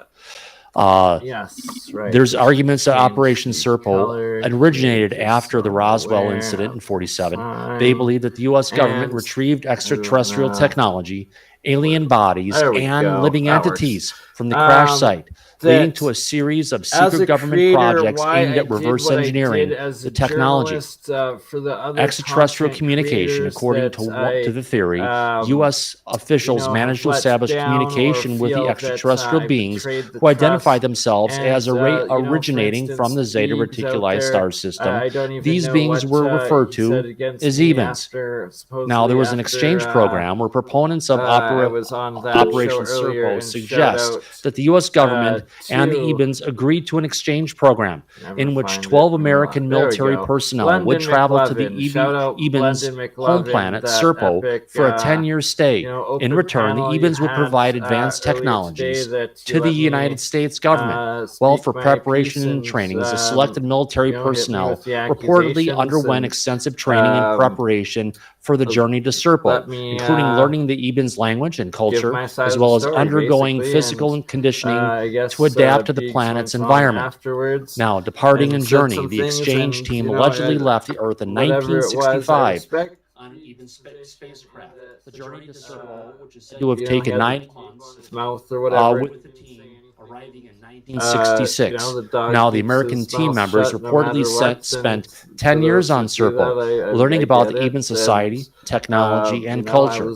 They faced challenges adapting to the planet's environment, which had extreme temperatures and a longer solar day. Some team members allegedly died during the mission from radiation exposure, while others chose to stay on Serpo when the remaining team members returned to Earth. Now, the surviving members of the exchange team returned to the Earth in 1978, debriefing U.S. officials on their experience and findings. Some ufologists speculated the U.S. government may have used the knowledge and technology gained from this exchange program to develop advanced military and space technology. Now, if we take a look at that, this is a holy cow moment where you look at this and people say, oh, this is just disinformation, this is just misinformation. But I hate to say, the person who said this to look into this is someone who comes in relatively high standing, which is the main reason why we're digging back in this today, just to make sure everyone is up to speed on Operation Serpo. Now, according to the operation, it's essential that the information provided is based on the alleged accounts of team members. First, let's get into what they saw that was there. The EBAN Society, the team reported that they observed a harmonious and peaceful society with the EBANs, having a central governing body and a social structure that emphasized cooperation and unity. There is no apparent crime, conflict, or poverty within their civilization. Look at Earth, we're a mess. Now, with regards to technology, the EBAN's technology was said to be highly advanced, with capabilities far beyond those of Earth at that time. The team allegedly studied their propulsion systems, energy generation, and various other advanced technologies. Some ufologists speculate that the U.S. government used this knowledge to develop cutting-edge military and science technology. Now, the exchange team reportedly experienced challenges to Serpo's environment, which had extreme temperatures, a longer solar day, and higher levels of radiation, which kind of knocked some of them off earlier than planned. They also learned about the EBAN's biology, discovering that they had a different organ structure and reproductive system compared to humans. Team members allegedly also learned the EBAN language, which consisted of both verbal and nonverbal communication, including telepathy. This communication method allowed the team to gain deeper understanding of the EBAN culture and beliefs. Now, the exchange team also went on to say that they had learned that the EBANs interacted with each other, with other extraterrestrial races, and were part of a broader network of advanced civilizations throughout the galaxy, kind of similar to the Galactic Federation that we've heard on. Now, the team also had access to the EBAN historical records, which detail the history of their civilization and previous interactions from Earth. While this is a out-of-the-box, holy cow moment, one of the things to say that's really interesting, the script from, if you want to call it, and what happened from Close Encounters of the Third Kind, which Lou said is above and by far the most accurate movie that's out there. He must have had an insider giving us information about what's going on. Didn't they even get down to having the same number of people, the 12 people who went away on the graph at the end of the movie? West? Yeah, that's my understanding. In fact, they even had the composition of the team almost right. So it's suggested that Spielberg definitely was told about this mission. Didn't that come from Jacques Vallée? I think you may be right. That's another thing of why I've we need to Now, heal. according to the theory, Tartarian truth and Ebens have been visiting Earth for thousands of years, specific possibly things interacting with happening. So, ancient human civilizations. Some proponents of the theory speculate that extraterrestrial encounters may have influenced certain aspects of human history, such as technological advancements or cultural beliefs. Maybe religion too. However, there's no concrete evidence to support these claims. So it's very interesting to see what we're dealing with, how long this has been going on, potentially, how long have they been here, are they different from the Anunnaki who was here maybe 5,000-7,000 years ago? It sure as heck sounds like it, doesn't it? Yeah, I think the exposed and tall, I mean, this story, I love this story because it's like the ultimate in UFO lore. And actually, I was watching the chat back here for a second, and I'm actually curious. Lee, you've done such good research on other things. Do you have some info on the story? No. Thomas threw me quite a bit. I don't have a lot of info on this story, in part because I struggle to find any tangible evidence that supports it besides Corso, and I guess Rick Doty has talked about it, extensively on many different levels of information and disinformation. But this actually was reported, right, Thomas, from McKeever, not from Corso. Corso was not on this trip. It was actually no, he wasn't on the trip. No, Corso was the one who brought it out in the book the day after Roswell. Right, so it was actually kind of surrounded around the central figure of General McKeever. And it wasn't there also a website or something that someone put up called like Project Serpo or something like that, where supposedly some of these insiders were posting kind of their first-hand accounts of what went on, if I remember the lore. My storage stuff, or hopefully I'll check into that and see.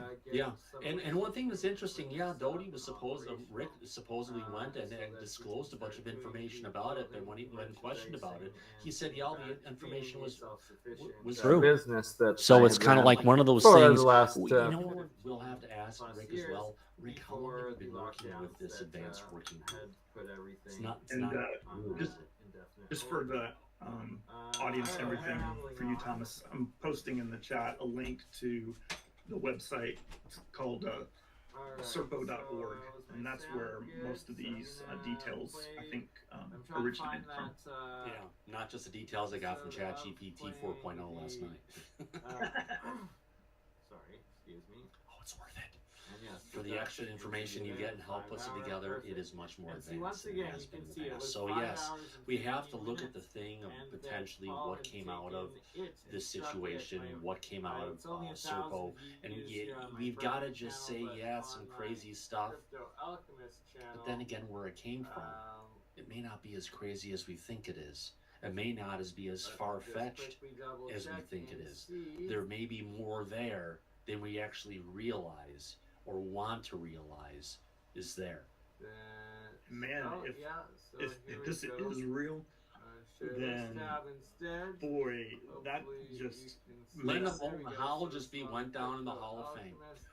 Yeah, exactly. Well, I don't know. This sounds like a hoax to me. Oh, sorry, this one. Yeah, I haven't told you where it came from, did I? No, but I guess yeah. Sorry, that one. And it's in the notes I sent you, Salon. Oh, really? Yeah, go read the notes I sent you from that thing. I gave you the whole thing. It's one of the points in there. And how did it lose 5,000 views? I had Was that 50? We're good. We're good. We're not talking about anything for that matter. So anyway, it's an important piece. If I look at what is the next, is there anything we covered on Serpo that the audience wants to know, or we haven't covered from the audience? This is just something. Actually, we have Patrick Fogarty. It looks like he's got a Obi-Wan Kenobi hoodie on right now. Yeah, you have your hand up. Yes. So what was the resurgence of Serpo all of a sudden? I missed. I'm sorry. I know you probably covered it. It was in my notes, and I missed it for about a year and a half. Okay, because I was gonna say Rick Doty has a lot of information on Serpo that is, we need to ask him. Oh, I know. There's some stuff I know that Rick Doty knows that I can't say that he can. I know, and I love to talk to him after the information that I had to say, hey, Rick, blah, blah, blah, and yeah. Well, Yes. Thomas, didn't Terry Lovelace say when he was abducted on the craft, there were humans working alongside with the ETs and the non-human intelligences?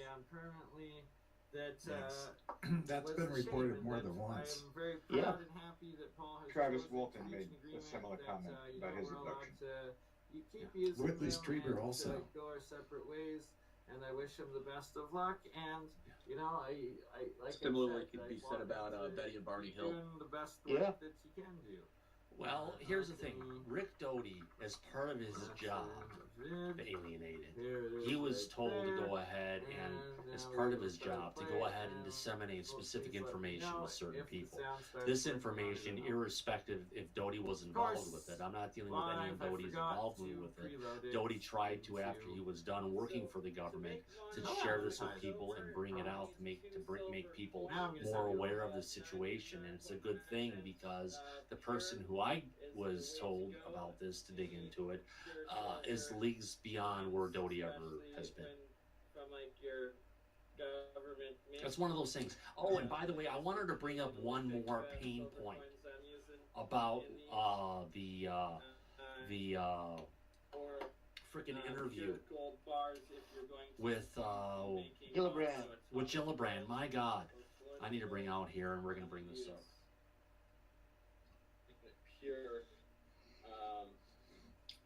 All right. Heritage. Oh yeah, we're gonna bring this one out. Yes, where's that at? Let's get rid of this chat. Yes, we're gonna bring it out and have a new thing. Thomas is ranting again. Now, what sucks is, what really stinks is, we have the people who are a part of this interview, and they're the people of the press. The people who are interviewing this. And what are they saying? Oh yeah, we have all this information about all this stuff's gonna come out, but we can't tell you. What the fuck is the point to tell you you have all this information and you can't tell us unless you're just saying this to go ahead and get clicks and boost your ratings? If you have the information, I know you've had a problem with this for a while, so on. If people have the info, they need to bring it out, right? Yeah, it's very frustrating that why are these whistleblowers talking to these press media people about this information? And if we have information that's supposedly classified and it's going to reporters, it can't be classified information. All it is some insider potential info. And do we have to ask, is this tell something that there is actually more there, or is this just something to say, hey, I've got more information, but we can't tell you about it. Come back and see us next week and you'll go ahead and learn about it. I love Chris Sharp, but he also kind of does the same dance. Not just Chris Sharp, George Knapp, Jeremy Corbell, Ross Colcott, Bryce Zabel, the list goes on. Yeah, that's true. I know the person who brought that up before I call in earlier. I need to call in West again because West is the one who brought this. Didn't you bring this up, West? Serpo? No, about the problem as far as all these people who are getting queued into the information. It's bringing double tiered of information where we should be having the information coming to the public, but there's a second level of gatekeepers who are preventing it from coming forward. Yeah, I mean, our entire upper echelon of this community seems to be talking to sources who are telling them roughly the same thing, yet they're not allowed to tell us what it is they're being told. So just like Thomas just said, it's just creating more frustration and lack of trust because these people aren't getting classified information. There's nothing that they're just doing it because they're preserving their source of information that's feeding them something juicy. And it's not just the source of the information, it's the information they're getting disclosed. Yeah. Well, and if you want information, Wes, Why would you have to come out and brag about and say, by the way, I got some new information about something really big's coming, but I can't tell you. Well, it's a really good way to build an audience. Yeah, I was gonna say it kind of leaves a bad taste in your mouth, almost like are they being honest? Are they really getting information? Swallow you spit. No, I think they're totally being honest. I think they really are getting told this because they all echo the same talking points. So yes, my confidential sources said this. Yeah, and they're all the talking points that they would have us repeat for them are that disclosure is coming in a matter of months, the whistleblowers are top notch, and that the information is gonna blow your mind. And it's coming from every single person in this disclosure community who has a large enough audience to get that fed to them.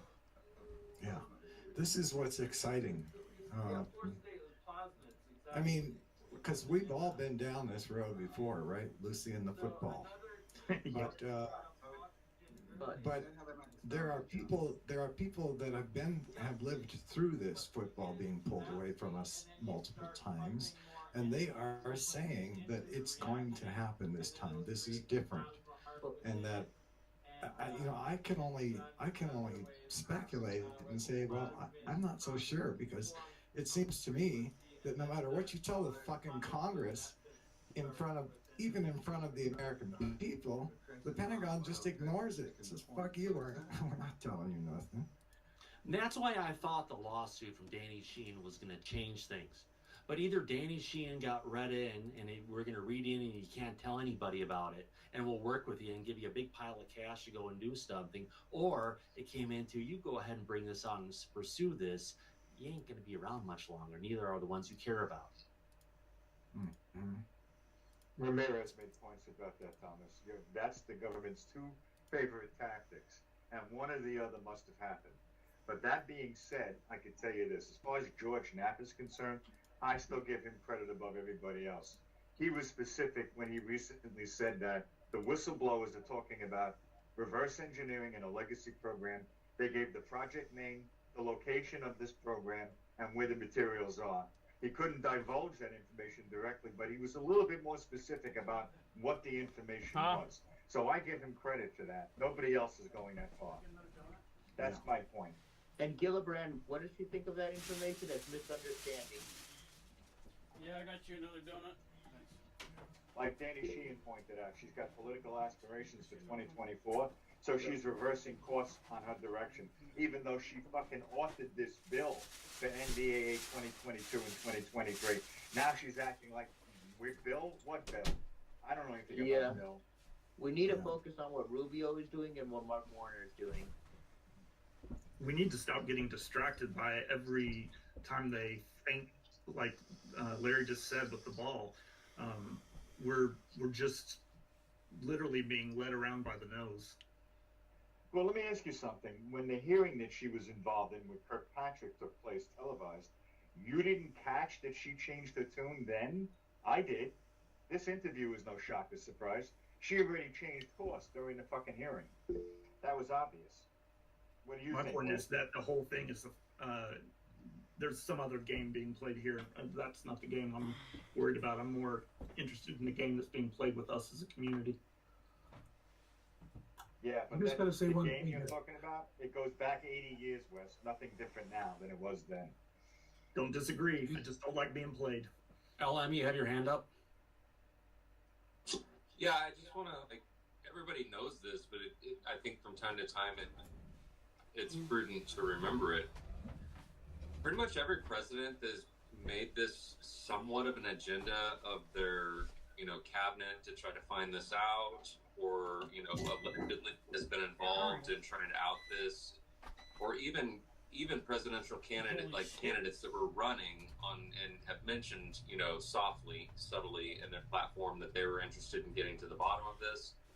If you go back and look at it, like when Nixon and Gleason and look how that went down with Nixon, and look at Carter and how he was just, had his experience and he's a 4-year guy, and then you start looking at, Bill Clinton, who said he was going to look into it, and all of a sudden he had a bigger issue that overtook him and kind of drove him out of politics. And then, you know, you start looking at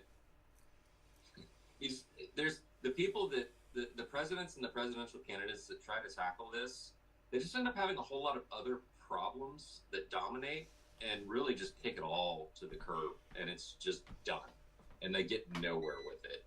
And if we start looking back, revisionist history, looking back at it, we start to realize there's significant obfuscation against this, to the point of they're even willing to burn presidents into other conspiracies in order to drive them out of politics in general.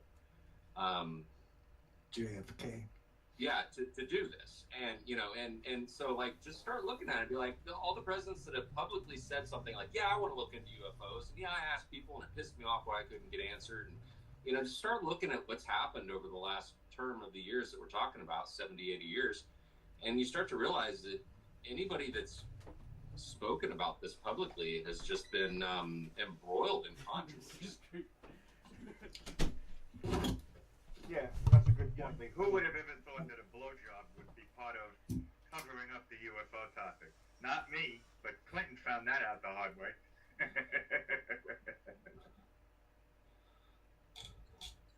Yeah, interesting to say the least. Let's see where the chat is right now. Sorry, I'm just running around dealing with Cupcake right now. She just needs my attention. It's that time of the day I get her have her eat a little bit more food. I'm just trying to get her activated. It's hard. It's not up to Gillibrand what she wants to do with RO. Mark Warner and Rubio have way more power than Gillibrand. Yeah, I would not doubt it. Syrup, you have your hand up, my friend? I guess I was just going to say, you know, we put a lot of weight on what Kirkpatrick and all these people have to say, but at the end of the day, if they don't have a level 50, who cares what he has to say? If they don't have access to the good stuff on paper, supposedly, then I don't know why we put any weight in anything they have to say. Unless they have access to the good stuff, who cares? You don't have access to the good stuff, supposedly, so who cares what they have to say? Going ahead and let's see, Michael, you have your hand up. Good point, sir. Look at what they do and not so much what they say. There you go. That's a good way to look at it, Michael. Look at their actions versus what they're saying. Actions speak louder than words, right? That's always good political advice. Yeah, absolutely. If I look beyond these dirty glasses that I need to clean, I've got another piece of interesting news to pop up. Remember, it's being pointed out by people in the Senate, people from RO who are eating it, who are putting it out there in the first place, that we have no evidence. We have no evidence of actual proof, no credible evidence of proof of, you know, humanity of the DOD in their archives or anything of stuff going on with the non-human intelligence. Let's go ahead and just bring this up. We've got a wonderful. That's just a damn. Now lie. let's go ahead and let's bring out a wonderful tweet here coming from the wonderful, the legendary Christopher Mellon, who I'm getting to like more and more as he brings this kind of stuff out. And let me go ahead and move this a little more so we can see that. Tweet number 1 of 6. Dr. Sean Kirkpatrick, quote, no credible evidence, ... of objects that define the known laws of physics. Now, this was said to Gillibrand, and she accepted it, and she didn't push back on it at all, and she's almost echoing an echo chamber of what he said there at this point. Number 2 of 6, Christopher Mellon, U.S. Navy aviator Chad Underwood, quote, aircraft ... still have to obey the laws of physics ... The Tic Tac was not doing that. It was going from like 50,000 feet, you know, to 100 feet in seconds, which is not possible. Number 3 of 6, U.S. Navy aviator David Fravor, after encounter with reported Tic Tac, I think this was not from this world. Number 4 of 6, SCU, the Scientific Coalition for UAP Studies, came out a report on the Nimitz incident. Quote, estimated acceleration range from 75 G to more than 5,000 G with no observed air disturbance, no sonic booms, no evidence of excessive heat commensurate with even the minimal estimated energies. Shove that up your ass, frickin' Abby. 5 of 6. According to Kevin Day's instruments on the USS Princeton, the tic-tac fell in exactly 0.78 seconds, which means the object had to be moving at around 24,000 miles per hour. And we're not going to take it for granted. We know that, if you want to call it, that RO has access to this information because it was investigated by Jay Stratton and the chief science officer, who was again Chief Scientist Travis Taylor Thomas. Travis Taylor, thank you very much. Remember on Weaponized, what we learned is Jay Stratton briefed the Senate Armed Service, Senate Intel Committee, and gave 23 minutes of compilation, really good UAP video, where we had people like Heinrich coming out of that briefing and saying, it's like a sci-fi movie, this stuff is not ours, and stuff like that. Gillibrand was in these briefings. So when she says these objects don't defy physics, she's straight up lying. You're right. Now, here's the thing. This was observed by hardware on the USS Nimitz and by other hardware systems controlled by the U.S. Air Force. So there are multiple observations from multiple systems with regard the sensors to aren't good technology. enough. According to Gillibrand, the sensors aren't good enough, and we need to develop new sensors now. Oh, the stuff we had back in 2014 is more than good enough to go ahead and prove a point. Yes, there may be newer sensors we can go ahead and use today, but what we had back then to go ahead at least document and acknowledge what the hell was going on, we can show that what we're dealing with is not technology from humanity. And that's all they have to go out and say. Now, Patrick Fogarty? Yeah, politics is chess, not checkers. And I see Sawan in the back here doesn't like Gillibrand. Sawan, she's actually my senator, man. I'm not a big fan of her, but what I will say is this. With politics being chess, she has to play with Kirkpatrick. She doesn't have an option. This guy is head of Arrow. He's appointed whether or not she was told this is who's going to be the guy, or however that works out, Kirkpatrick's the guy. And basically what we saw on TV with the last hearing wasn't so much as her shirking her responsibilities, as publicly she was saying, he didn't have the clearances, we're going to make sure he has the clearances. Because she's making it a point to say the Pentagon is standing in our way. And I think that was, if we take it for anything less than that, we're screwing ourselves. If we take it for anything more than that, we're let down by what we actually got. But I think that's what it was. It was exposure to Kirkpatrick. The hearing, it was the interview that spoke more volumes than the hearing of where her mind was. Why can't you say like these people in higher positions than Gillibrand, Radcliffe have said these objects defy the known laws of physics? Why is it so hard for her to say that when it's the truth? Because she's in the party of JFK and she knows what happens if she talks. I don't know. I don't know. I don't think so. Going on. But Sarah, do you have your hand raised before we go on to the next piece? Yeah, we keep saying that, they keep saying, rather, that they don't defy the laws of physics. Now, I've seen a little bit of a debate on Twitter. Maybe someone who's a little bit more savvy with physics can comment on this, but are we sure? Like, okay, let's say they do all this spectacular stuff. What if they're doing it within the laws of physics? Or is it possible? Yeah, exactly. Was that? I said, yeah, exactly. Is my microphone okay? Yeah, your microphone's well, Grandmaster UV. Thanks for the trippy background. Yeah, I'm just saying, like, these UFOs do all this spectacular things. I'm just kind of wondering, is it possible for them to do this stuff within the laws of physics? Or has it kind of been proven, hey, in order to do the stuff they're saying, it would have to break the laws of physics? I'm not sure, because I'm definitely not savvy enough to know that. I just have to watch my posture because I'm sitting wrong, because I can feel it in the part of my hand. I can feel it in the back of my head and right into my frickin' eye. It's like an ice pick headache, kind of. Where it feels like all of a sudden you've got like an ice pick that's been jammed into your head. It feels so wonderful. Anyway. I hate when that happens. Yeah, I had that happen to me, I think, yesterday. Yeah, gotta love it. I don't like going through my pills as fast as I can. I've been going through them too quickly lately. Let's go on to point 6 of 6, coming from Christopher K. Mellon.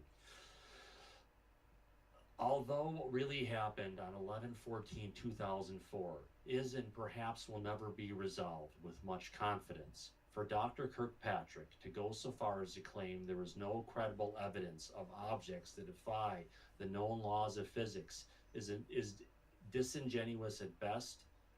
Corroborating reports from multiple serious military witnesses are not proof, but they are credible evidence, and we should have data available to Kirkpatrick in multiple military systems from that point in time to go ahead and document it. Because I tell you, when that went on, that's not the kind of data that's going to get accidentally be deleted. If so, it would have been purposely deleted. More so, the only reason that Kirkpatrick is going to say there's no credible evidence in this is because how far his head is so far up Avi Loeb's ass that he can see daylight. Just saying. Yeah. I'm not having his excuses. They have the information. Let's go ahead and stop lying to the American people as part of your job. Either say the right thing or frickin' walk away. And say the right thing. Say, I'm sorry, I can't comment on that, or sorry, no comment. But, when it's accepted by talking heads who are just nodding their head back and forth, or it's being accepted by people of Congress, it's a cover-up, and it continues to be a cover-up. And it's a cover-up on multiple levels. Well, Gillibrand knows this. Maybe she can't talk about it for some of the stuff because it was handled in the classified hearing, or we have other personalities who were out there who know about other stuff and they're not willing to go ahead and bring forward the truth. Yes, it's not fair, Firefly. It's not fair. And it's a situation that's going to have to change. Swan? So, yeah, you know how Kirkpatrick says, there's no credible evidence of the Nimitz and Tic Tac. He has the Sentinel program. He can look at the geostat data if he has Title 50 when he gets that, okay? And he can find those Tic Tacs, like, all right, this corroborates with what all the pilots said. There you go, case closed. What about all the evidence coming from the East Coast, where these craft are sitting up and stationary in high, with like 30,000 feet in strong winds aloft, defying all physics and abilities, and they're out there for hours, if not, for many hours at a time, and it's something that none of our craft could ever go ahead and do. What about all of that data? What about the data of those giant plasma orbs that were going over warships on the east coast of the United States of America? And now we're not talking about the situation where we had the little triangle craft or the pyramids that were over the USS Kearsarge off the west coast of the United States by Los Angeles and the Channel Islands. No, we're talking about the sightings that happened on the east coast of America, and there's a lot of them. What about that 23-minute video that Lou Elizondo was talked about many times, where we can see occupancy in the craft? So, if you want to call it, we're in a time frame where the lies are flowing fast and deep, and there's more than enough people who are willing just to go ahead and eat them up, and take that as the doubting Thomases, as the people who are out there looking to be the debunkers and to find anything they can to say, oh, this isn't real. I just have to ask, how much skin are you getting in the game from the people at the DOD or from the media institutions that are calling you out, Mick West, to appear as a person who's trying to debunk stuff? Because clearly you don't have the credentials to go ahead and actually be a true investigator, because all you are is a washed up video game programmer. Just saying. And don't forget street entertainer, disingenuous fraud, and a attention-seeking whore. Yes. Right on. There you go. Wes, your hand's been up for some time. Sorry, I haven't called on you. That's okay. I just said what I needed to say about Mick West. Oh, cool. Perfect. It's been a while since our resident Eben has been here. Talking Service Monkey, you have your hand up. Yeah, I just want to say, why do we care whether certain people believe it or don't believe in it? The fact that they can't accept the reality of this phenomena in no way changes the fact that the phenomenon is real. You know what I mean? So who cares what what they think? Yeah, I've got an answer for you on that.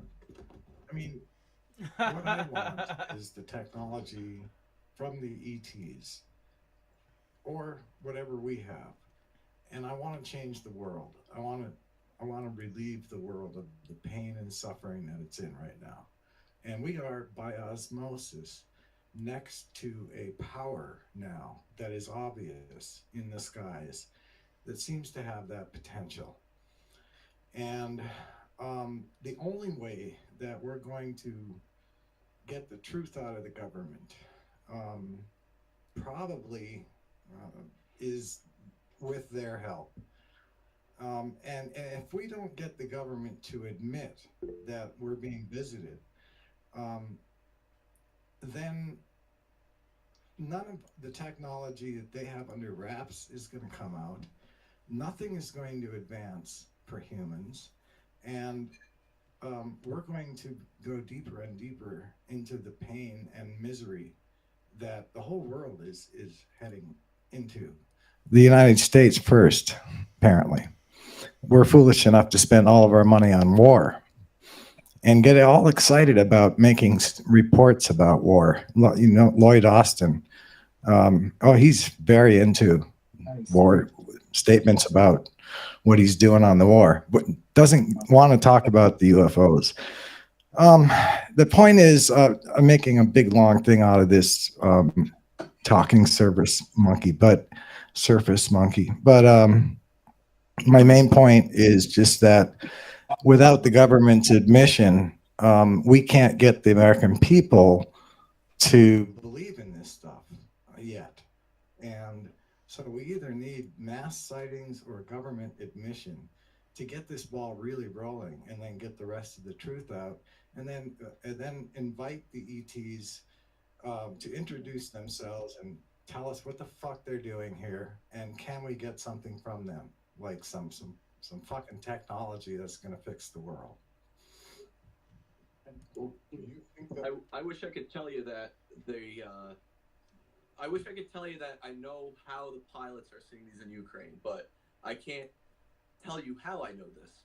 I think what they're doing is they're actually waiting for this to come out on its own. There are so many cell phones out there, so many people that are seeing these. All it's going to take is for war to fall out of the controlled area. It's going to once the Foo Fighters show up in an area where the Foo Fighters shouldn't be, the world is going to know on its own. Well, we're one mass sighting away from real disclosure, and if a mass sighting happens, and if they really do come into the sky, we'll be able to see them, and so many people will be able to capture them. It's just a matter of going out there and capturing it and bringing it forward. Chris Smith. Hey, greetings. Greetings, Mr. Yeah, Smith. I just wanted to quickly comment. We've been waiting on government to admit it, but isn't that what they kind of did when they provided the F-18 footage of the unknown aircraft going underwater and flying and doing amazing stuff? I mean, isn't that admission right there? As far as like the Tic Tac incident? Yeah, and all that other, the footage, the go fast, the gimbal, all those different things that were out there. Yeah. And we just had an admission, Christopher, just about little over 2 weeks ago, almost 2.5 weeks ago, from the Space Force, where they came out and they acknowledged that flat out, granted they wouldn't take questions on it, they said UFOs are real. They're violating our airspace. It's a national security problem. It's not just a problem that's isolated to the United States.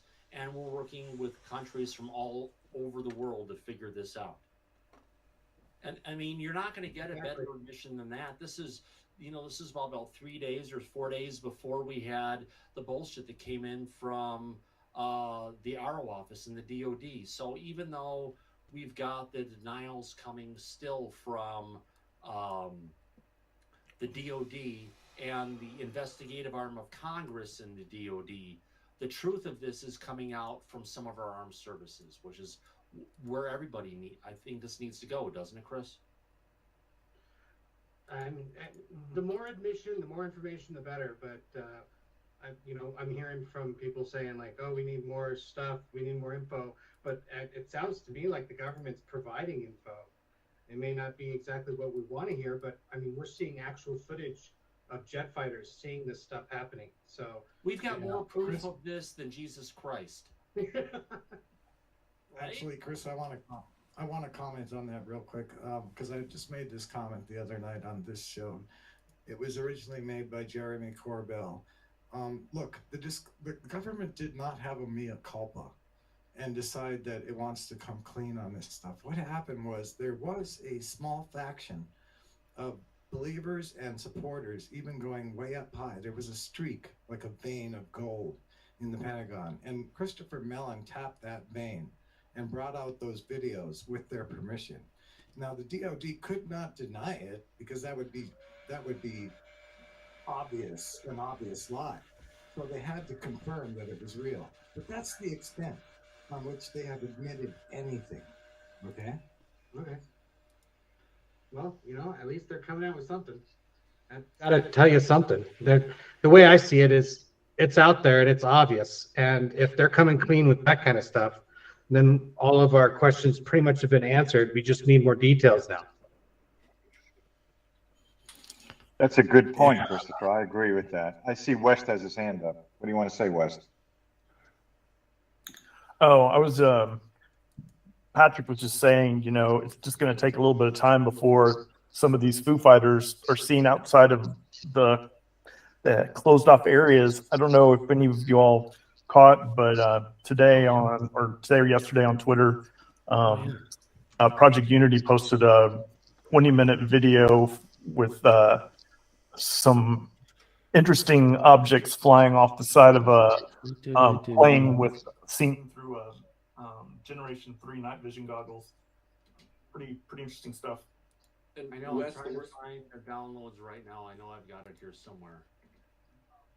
I was just going to say, Wes, the way that I got the info is not the best, and I wish I could tell you more, but from what I've been told, anyone that's in the air is seeing these things. If you're in a helicopter, if you're in an airplane, if you're using radar, these things are being seen over Ukraine. And the fact that our government shirked it off that quick, where as soon as the information came out, they're like, no, don't pay no attention to the man behind the curtain. I mean, now this Avi is a Loeb said video of some things taken from 34,000 feet over some American city, wherever this is being done. You can see it's over a area. Let me go ahead and close the things down here and bring this up. And if you for take a people look at it, you can wondering, see. Is this an air?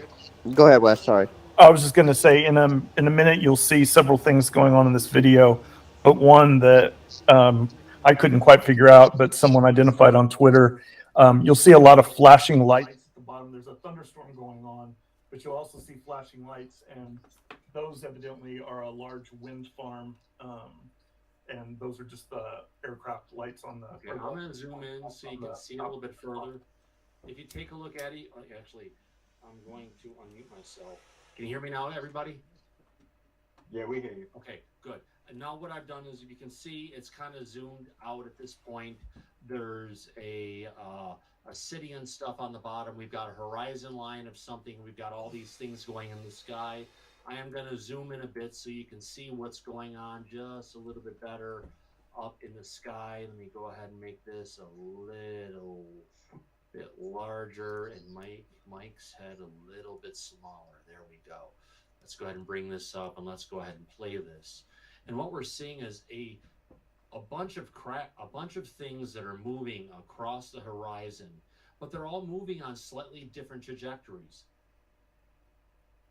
Meaning, if we were dealing with something that was Starlink, you would see everything kind of lined up or generally going at the same rate and same speed. And what we've got is a bunch of different things that are moving along. We got some aircraft there, some flashing from a thunderstorm, but they're all moving at different speeds, and they're all moving at slightly different angles. So, yeah. And one other thing, Thomas, too, you'll notice in a minute, There's even like a group of them in a triangular formation that rotate like counterclockwise. This is not the behavior of satellites. No.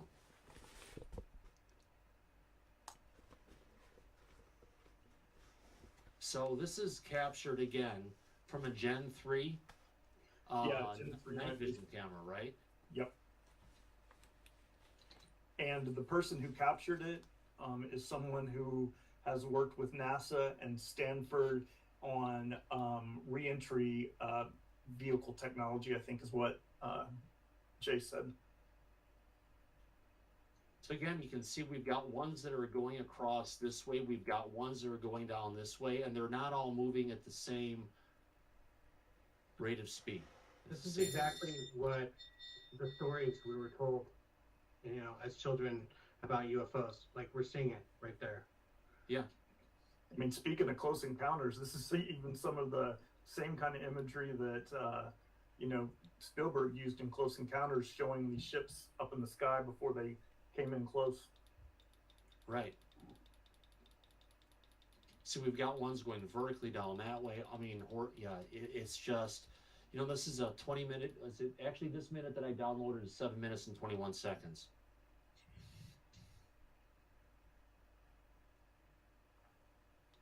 And some of them are staying really well lit up. It's not like they're even flashing. And the even more remarkable thing is this video goes on for almost 20 minutes. The one that I found only went on for 7 minutes and 21 seconds. Oh, I'm sorry. That your timing may be right. My brain is a little bit fried today. We may never know of the, let's say the... We may never know if Wes Brain is accurate or not. Yeah. So it's a bit fuzzy, it's a bit, but you know, you're right, Chris. This is something that we, you know, have seen in videos. These are different things we've said that this is the kind of stuff we're going to see. And the reality it is, like what Patrick Fogarty was just saying, is this is what pilots are seeing up in the skies. Now, one of the things that's interesting is they're able to see this a lot better at 34,000 feet because they have a high-end night vision scope that they're recording it with. I just have a interview with. Sorry, go ahead. No, go ahead, Christopher. Yeah, there was that interview, and where the pilot was talking about how they had just upgraded their radar. Yeah. And then right when they upgraded it, suddenly all this stuff became visible. Right. That's exactly what would happen on the Nimitz. Now, you remember AJ, don't you? Who's AJ? Christopher. Chris. AJ. No, I don't. You remember AJ, Sarah's husband? Oh, it's been a while, but... It's been a while, but yeah. He was the one who was on the Nimitz. He was one of the ones who came in here a couple months after it happened, and he told me right there in my fucking garage, sitting out in there just talking away from the witches upstairs. We're just in there, and he's telling me about all the stuff that went on in the Nimitz. He was on one of the E-2 Hawkeyes, were flying up around and stuff, and all of a sudden they had a UFO come on one side of their craft. All of a sudden it was on the other side of their craft. All of a sudden it was gone, and then they got called back in to come back and land. And after they land, they had to submit a prone position when they came in on the plane, and they pulled the hard drives out of the plane, and they told the guys that this never happened, and made them sign NDAs with respect to the penalties of what could go on if they talked about it. Whoops, did I just talk about that? Yeah, I guess I did. Well, see, that's proof right there. Like, I mean, I'm not going to dispute that. That was in January 2005, about 2 months after the actual event took place. It's crazy. Yeah. So, yeah. Thanks for bringing it up and reminding us about this. This is an amazing piece, Wes, to say the absolute least. If I take a look, oh my God, I've missed a bunch of super chats with my migraine mode that I've been in. So now they're saying there's another balloon-like object, but they're calling it a balloon, but they don't know what it is. So is this like a balloon-like entity or an orb here? What's going on?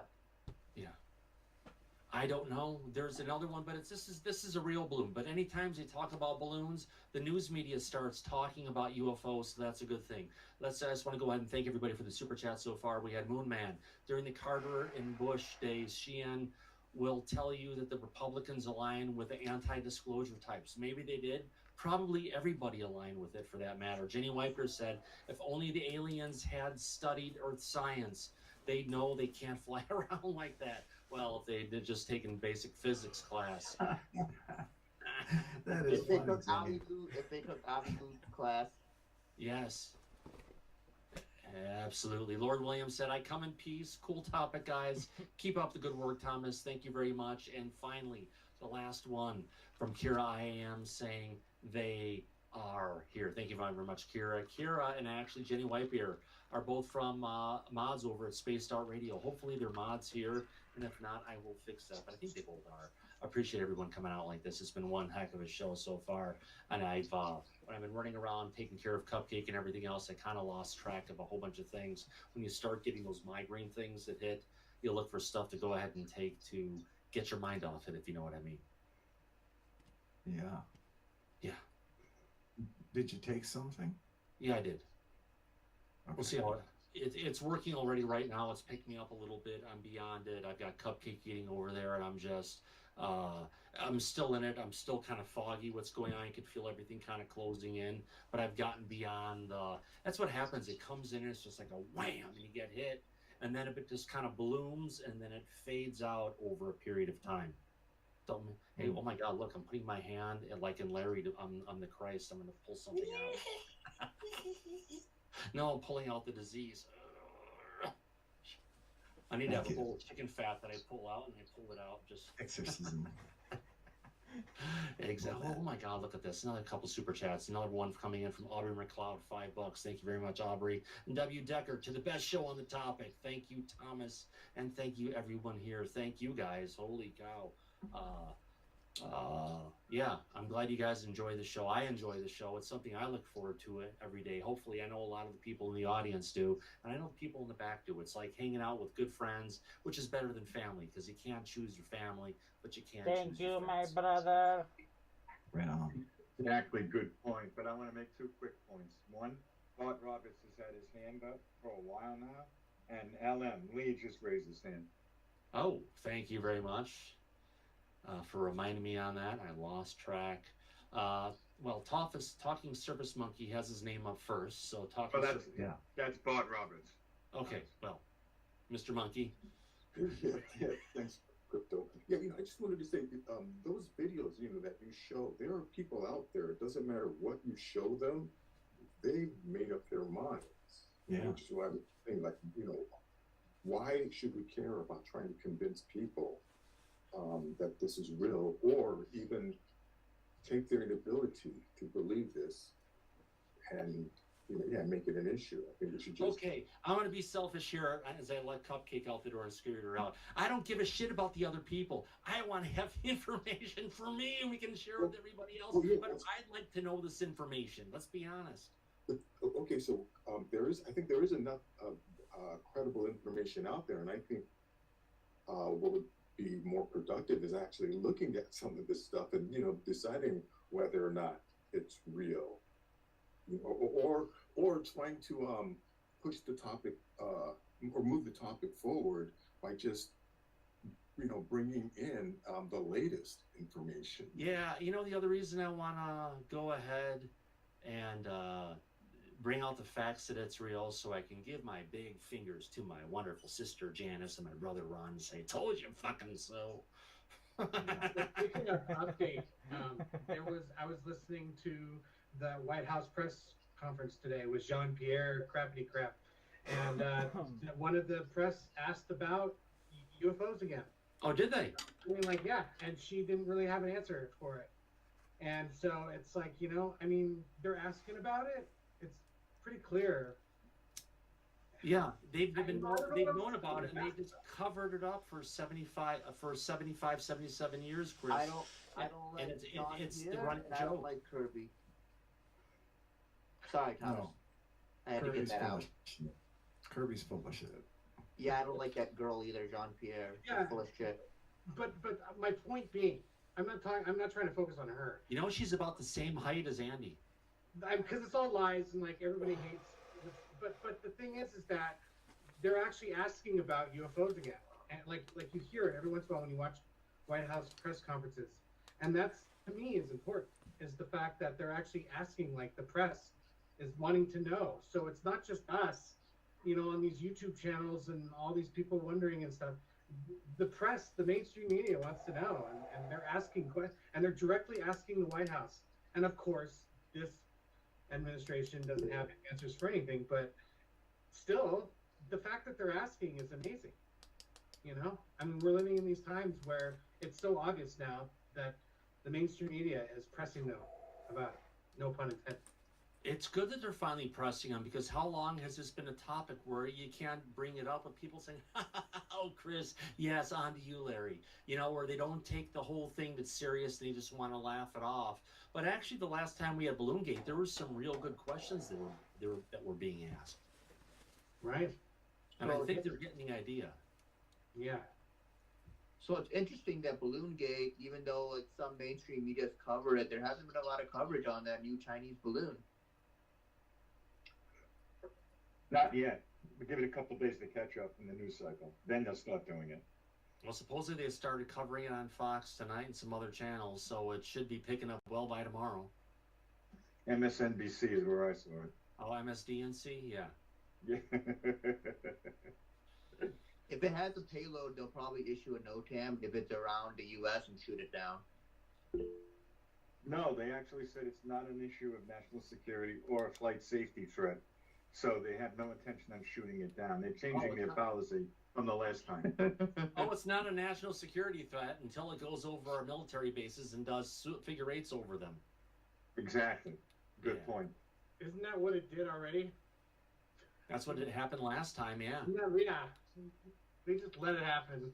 And that information was being sent back real time to Beijing, they were saying now. Oh, no, we got to be safe. Make sure it's not over people. Sure. Excuses. Excuses. Yeah, absolutely. Larry, you've got your hand up. What the hell was I going to say? People are asking questions. Oh, yes, Tucker Carlson. I just had to note with sadness that we've just lost one of our biggest advocates on cable TV. And because he was the number one. Did he jump out of a building? Did he have a heart attack? He's lost his platform. Did he commit suicide? He's lost his platform. He's lost his God, platform. he's going to have a bigger voice now that he's off of Fox than he had before. Just watch. Give him a little bit of time. He had better ratings on Twitter for the last video he released than he would ever get on a Fox News. He trumped their ratings on Twitter. Preach it, brother. Yeah. Fox's ratings because Tucker Lab have tanked, and he's already getting contracts to come on other new mainstream media sources. Yeah. Where do you think he'll show up? You know, I have to advocate for Barry a little bit there. It was nice to have Tucker's voice on that mainstream media platform because of all the rest of the crap, but we actually had one that was different. It was dissenting, so it was nice to have Tucker there. So it is a bummer that he's not there. So I do have to advocate for Larry on that. But at the same time, I think, like what you're saying, Tom, it could be bigger and better now that he's not there. But it was so nice to have that voice. That's the only reason why I've watched Fox was for Tucker. Yeah, because you had Fucker Carlson, you had Hannity, then Tranity, you know? Cranny, I'm sorry. She's got gambling hands. Gaddy Short sometimes on NBC, I think, right? Who? Gaddy Shorts. I don't know. On where? Gaddy. Okay, I know who Gaddy Shorts is. He's on NBC, right? MSNBC? I've never watched MSNBC. Well, he said he was one that did the interview with Spielberg. Okay. Back in the day. Oh, yeah, the most recent interviews. Yeah. I forgot about that, yeah. Interesting times to say the least. Which what time it is already? Holy cow, it's 9:08. We've gone past our allotted time, and I can go chase Cupcake again. She went outside. Yeah, interesting show. Great conversation with everybody. I appreciate everyone coming out here today. More importantly, I want to go ahead and thank everybody who gave us some super chats tonight. Holy cow. Just really quick, I'm going to do shouts out to in reverse order. Digger Dog. Well, actually not Digger Dog. There we go. Wrong button. W. Decker, Aubrey McLeod, Kira IAM, Lord William, Jenny Whitebear, Moon Man once, Moon Man twice. Not ma'am, Moon Man. David, Shelley Montgomery, Christopher Smiths, dang it, and Jax Landry. We appreciate all the wonderful super chats. More importantly, we appreciate all the people who have been part of the show, all the people who are in the chat right now. Holy cow, because the chat is where it's at. I want to thank A. Phil, RO for the power brokers, not the people. Arthur Preston, we miss you in the back, Arthur. Seriously, I'm a center guy, really. I think you've gotten that by now.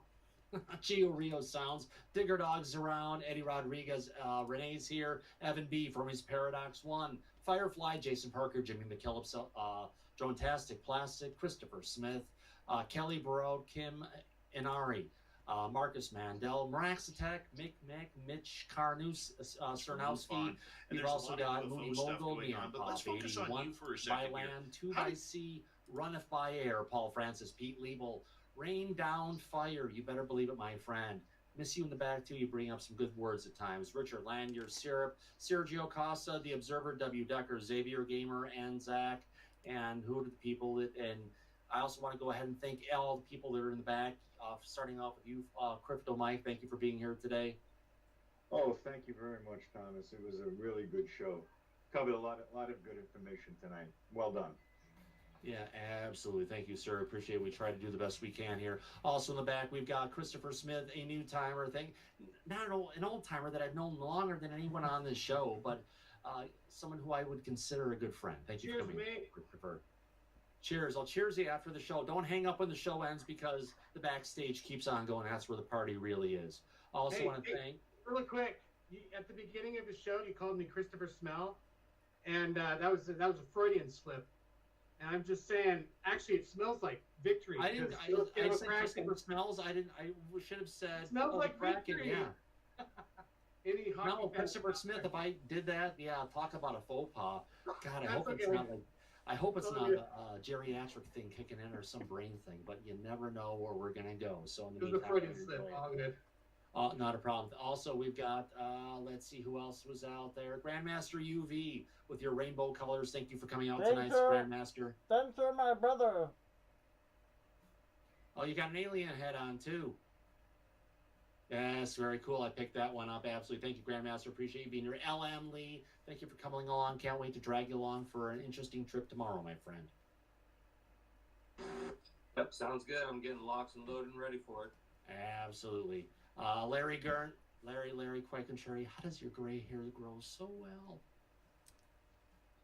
I don't know, Thomas, but it's been another great show, and thank you, sir, and looking forward to the next one. Absolutely, which will probably be tomorrow. I'm going to be so freaking hopped up tomorrow, I tell you, for tomorrow. So not that I'll be able to talk about anything, but maybe something. We'll find out. Also, Michael Sutcliffe, thank you for coming in tonight, Michael. Remember, watch what they do. Great show, Thomas. Someone who had ever Good seen point, my friend. Absolutely. Blues Cruise, great comment. Disclosure tonight, one of the best live streams. You had to make Well, I've just always been into one of the exploring best unknown live streams on YouTube, shows that keep me coming back to really YouTube on a regular basis. Well, thank you very much. I appreciate that you enjoy the show so much, Mitch. Thank you very much. Appreciate that. Also in the back, we've got Sawan Patel. Thank you for your passion and your as far as UFOs, no, I've never really seen. Thank you, Thomas. Another great so show. That You were right about Gillibrand, just saying. You should feel vindicated now. Any ships that it, although, could have happened. I just don't Bad to remember. see. But no, my interest could be is worse. Syrup, thank you for strictly, being here tonight. From Seems a like it's journalistic warming up. It's standpoint. flowing And I well. think that's Appreciate probably you coming why in. I haven't had any of these kind Oh, of. thank you, Thomas. As always, it was a good show. I'm here to serve. Absolutely. Next to Talking Service Monkey. having my It came in at the end, but you had some great things to say. something Thank you for coming here, Mr. Monkey. Oh, thank you Well, very Ron, much. there are Yeah, some of us definitely going to journalists show there more who because didn't you know have what? that There choice. isn't too All many of a sudden, one day the places where aliens just show you up have a and group of start people taking who can